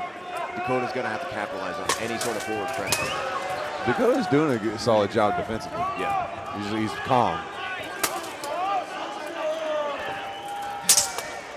A measured approach here to start off this first round. There's some jabs in and out. 1 minute. Wearing that more ripped style helmet, so visibility roughly equal. However, Ronan has the vertical ribs as well. Ooh, big old spider. Oh, good knee.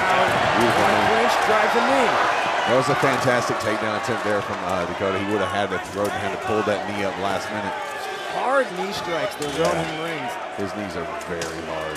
And just amazing that it was actually Ronan who got pressed against the cage and yet somehow found himself with a dominant position. Those knees are working. Oh. You can see that cage wall just kind of bowing out with the pressure here. Yeah, Ronan's doing a good job feeling Dakota go for that takedown. He just drives into the cage, full send. Yeah, these are just 10 seconds. You know, and if you have the opportunity, why not just keep going for it? You don't need to change up anything other than what's right in front of you. Look at how high he gets those knees. Yeah, stop fight. Fighters, two corners. Give it rest Dakota's in the second chest. round. Yeah. And the hard thing is, too, like, Ronan kicks his leg so far back, there's no way to break his grapple, all of his weight's forward. And so, for me, in those positions, that's hard because our cage will flex, so get pushed into it. You almost have to drop level, eat a knee, and try to get, under Ronan's forward pressure. Yeah. Or somehow snap down his head. But And that's the thing, too. Like, Dakota's not really a short guy. It's the fact that Ronan's it's really, really tall. He's at abnormal tall. Yeah. Like. The thing is, he keeps telling me he wants to drop weight, too. Imagine him dropping to the next weight class. Yeah, that long. Where all the short people live. You're like, no, here, eat this, eat this. But he's vegan, too, so how am I supposed to keep him, in the heavier weight class? And that's what he says, his success comes from being vegan, that he has all the energy in the world, and he believes in it. Feed him beans. Yeah. There's some science behind that, man. They had that documentary about it. The Olympic. There's all these different athletes who went vegan and did the numbers were better, all that stuff. More power to them, but. And this is where Dakota needs to really focus on. Like, I know he's getting eaten up with those elbows, but his underhook on that shield hand needs to be deeper, right? And Ronan's doing a great job getting the head in the way of that underhook, but you gotta either slip under the head and shoot that underhook. Level change, my guy. That's really what we're needing from Dakota. I like Dakota's defense, though, at the beginning of the fight. It seems like he was calm. He's picking it up, but, yeah, he's going to have to find out where he can capitalize. Talking about Ronan's veganism, one of our fans at home said, well, imagine if he ate meat. He'd probably have gastro problems, actually, and would not perform as well. So, I don't know. Diet's a weird thing. I don't think we should actually talk about that since we're at a sports show. But eat what works for you guys. That's what I tell everybody. Yes. What makes you feel good is what you need to eat. 10 seconds, fighters. Lock and load, and let's go. All right. Dakota Miller looking to show up in this second round as the fighter who is on a 2-match win streak, who is 5-1 overall. Round number 2. Fighter number 1, are you ready? Fighter number 2, are you ready? And who's ready for the second round? Then start fight. Touch tips, and here we go, round 2. So angles are Dakota's friend right now. Right? Yes, yep. The only way to get some distance is incrementally left and right, and then cutting out. Hard metal flying here in the early going. And it would be easier if Ronan didn't swing so hard, because his shots are dangerous. Yeah, and that's the thing, right? It's not just that he's tall; it's that he knows how to use it. Yeah, It's these rare. are fast strikes, and he was punting a football on that one. Yeah. And the big thing is, I know Dakota's shorter than him, but I think Dakota needs to crouch a little bit more, actually. Get underneath his normal striking pattern, like his path of the sword, and below the usual jabs. He might do a lot better just by bending his knees a little bit. He's sitting too high. Yeah. I honestly want to this is easier to say than in armor, but I almost want to see him do that kind of that Tyson, that bobbing in to work in, and then get that grapple and get his takedown and shoot low. Like 1 minute. And there it is. Ronan's going to cook now. He heard the 1 minute call. Where you see those hard, high knees once again. It's the amount of force he's driving against that cage wall, it's so hard to get out of that. Ooh. Yeah, and those knees don't feel good even in the armor. He's got a good tie clinch with the sword in his hand on Dakota's back of his neck. Dakota's too high up unless he can turn him. You can't really do a takedown on a taller guy with just a head grip like that. You have to, sink their shoulder into their head and drive them off balance. Pulling someone's head doesn't actually do the throw for you, especially in armor. Man, those knees are looking painful. Those are hard. 10 seconds. And you just see how much of that long, broad base that Ronan establishes. Oh, that one hurt. That one sent him down. That one took him down. Yeah, stop fight. That one, I think I got the breath out of it. That was hard. Yeah.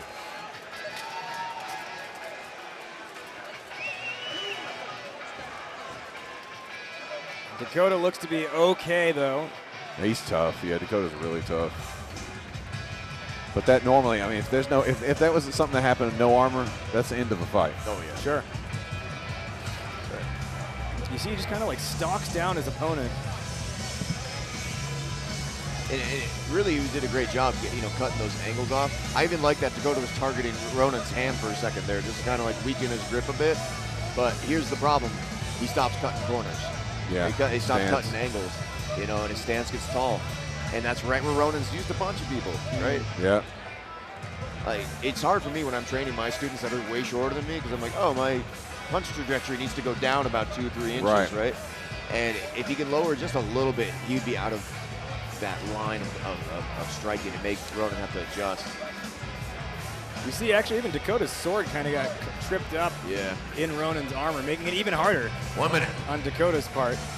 Yeah, clearing your sword's a huge part of this sport. Like, being able to navigate it around it's so difficult.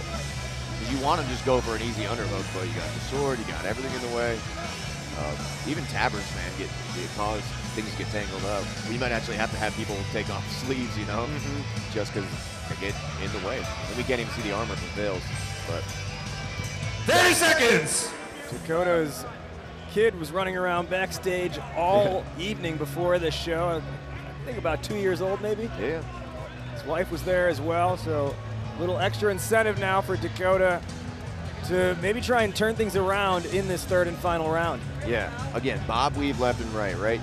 From a distance, start at range, step feint, step cross left, then step right again, circle to the side, and then move forward. Like, it's just a zigzag pattern with the L step and then press in. Like, either Ronan's gonna run away and no harm, no foul, or he's gonna stay tight and you're gonna be able to lift him up and drive him to the wall. 10 seconds, fighters. Lock and load, and let's go.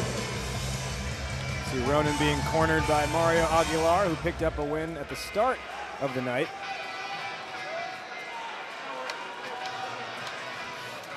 Final round. Fighter number 1, are you ready? Fighter number 2, are you ready? And for the last time, Bloomington, who wants violence?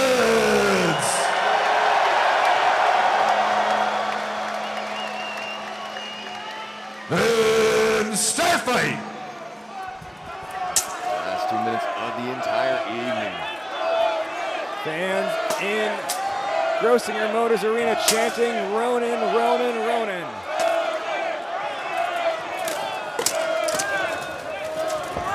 Good job on Ronan circling off and just not letting Dakota charge in. You saw Dakota actually capture the sword of Ronan and held on. Unfortunately, he wasn't able to turn it into offense.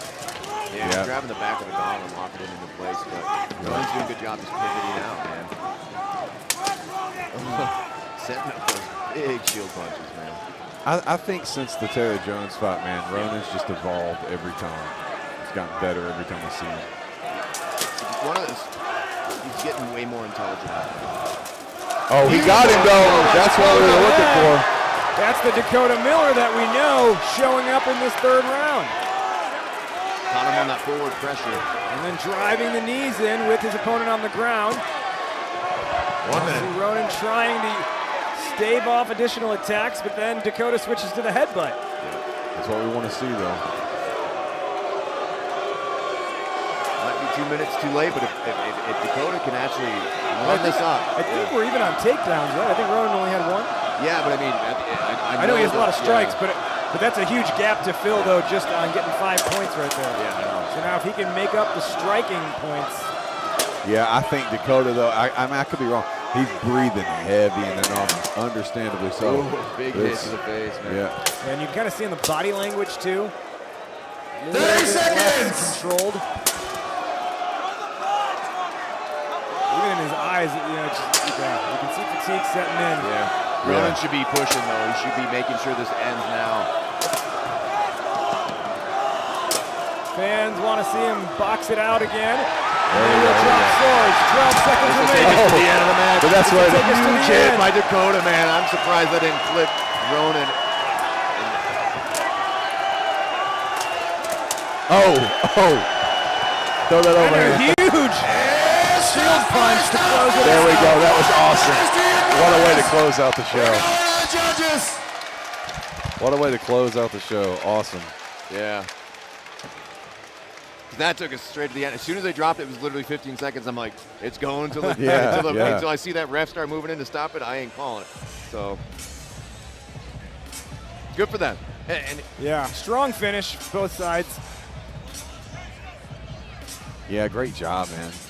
Good main event. And that was, I mean, a good grab on, on Dakota, but like Ronan has done such a good job this entire match, rotating out, pressuring in, pressuring out, pressuring in, pressuring in. And like someone has to answer that, and that was the answer there with Dakota, but sorry, go ahead. No, Mickey. I was just saying Ronan kind of gave it to him. He went in too hard, and Dakota capitalized, but It's a great clinic to show how you deal with a grappler.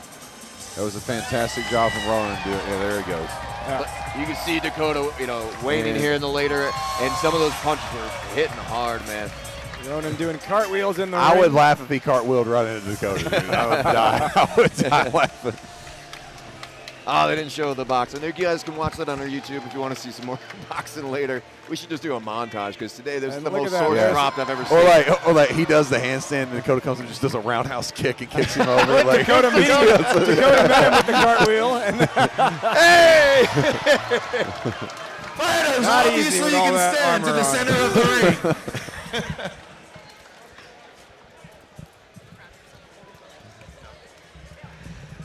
After 3 rounds, your winner is Ronan Sato! Ronan Saito proving once again why he is the Armored MMA light heavyweight champion. Climbs the cage right in front of us. Takes it in here from this crowd. One last time. We will send it up to Gavin Easy, for the Ronan. post-fight That's our interview. cage, man. We need to use it. Ladies and gentlemen, give it up for Ronan Sato. Ronan, fantastic performance, man. Aggressive, clearly athletic. You came in there, man, and you did it fantastic, delivering devastating knees. Brother, what did you adjust in between each round? You came out that first round, did your thing. What was your corner telling you? His sword's on point, so as to go close range. They worked against the fence. He did take me down the middle, so that was the strong suit. If I had more time, I'd put him against the wall again. And the rules of grabbing a sword helped me out. First time I do that. That's from for knees. Fantastic, man. So you came in with Dakota, and you're now the light heavyweight champ. You've been the light heavyweight champ. You've got a big target on your back, but you've clearly been defending this title. Is there anybody you want to fight again? Is there anybody you just want anybody to come get it? Anybody can come and get it. You have to be younger than me, though. Have to be younger than you. That's what I wanted to ask. You are 54 now, 54. Man, tell us, what's the secret? You move around like a 30-year-old, you fight like a 25-year-old. Tell me. I'll be honest with you guys. I say only once again. I'm a plant-based athlete. It's a huge factor, and I sleep 8 hours a night. Those 2 things are critical. After that, training experience and fight IQ. Well, your fight IQ has improved every single time that you've been in here. I was just saying it on the commentary. Ever since you won the championship, you get better and better and better. You're fantastic to watch. What a great main event. I know the crowd appreciates you guys duking it out, and we love watching you. Is there anything else you want to say before I get out of here? I want to make a special thank you to my wife for her support, and my team for training with me and coming to practice. And thank you to the MMA staff and Mikey for organizing this great opportunities for all of us. This is the key. Thank you, Mike. Ronan Sato, everybody.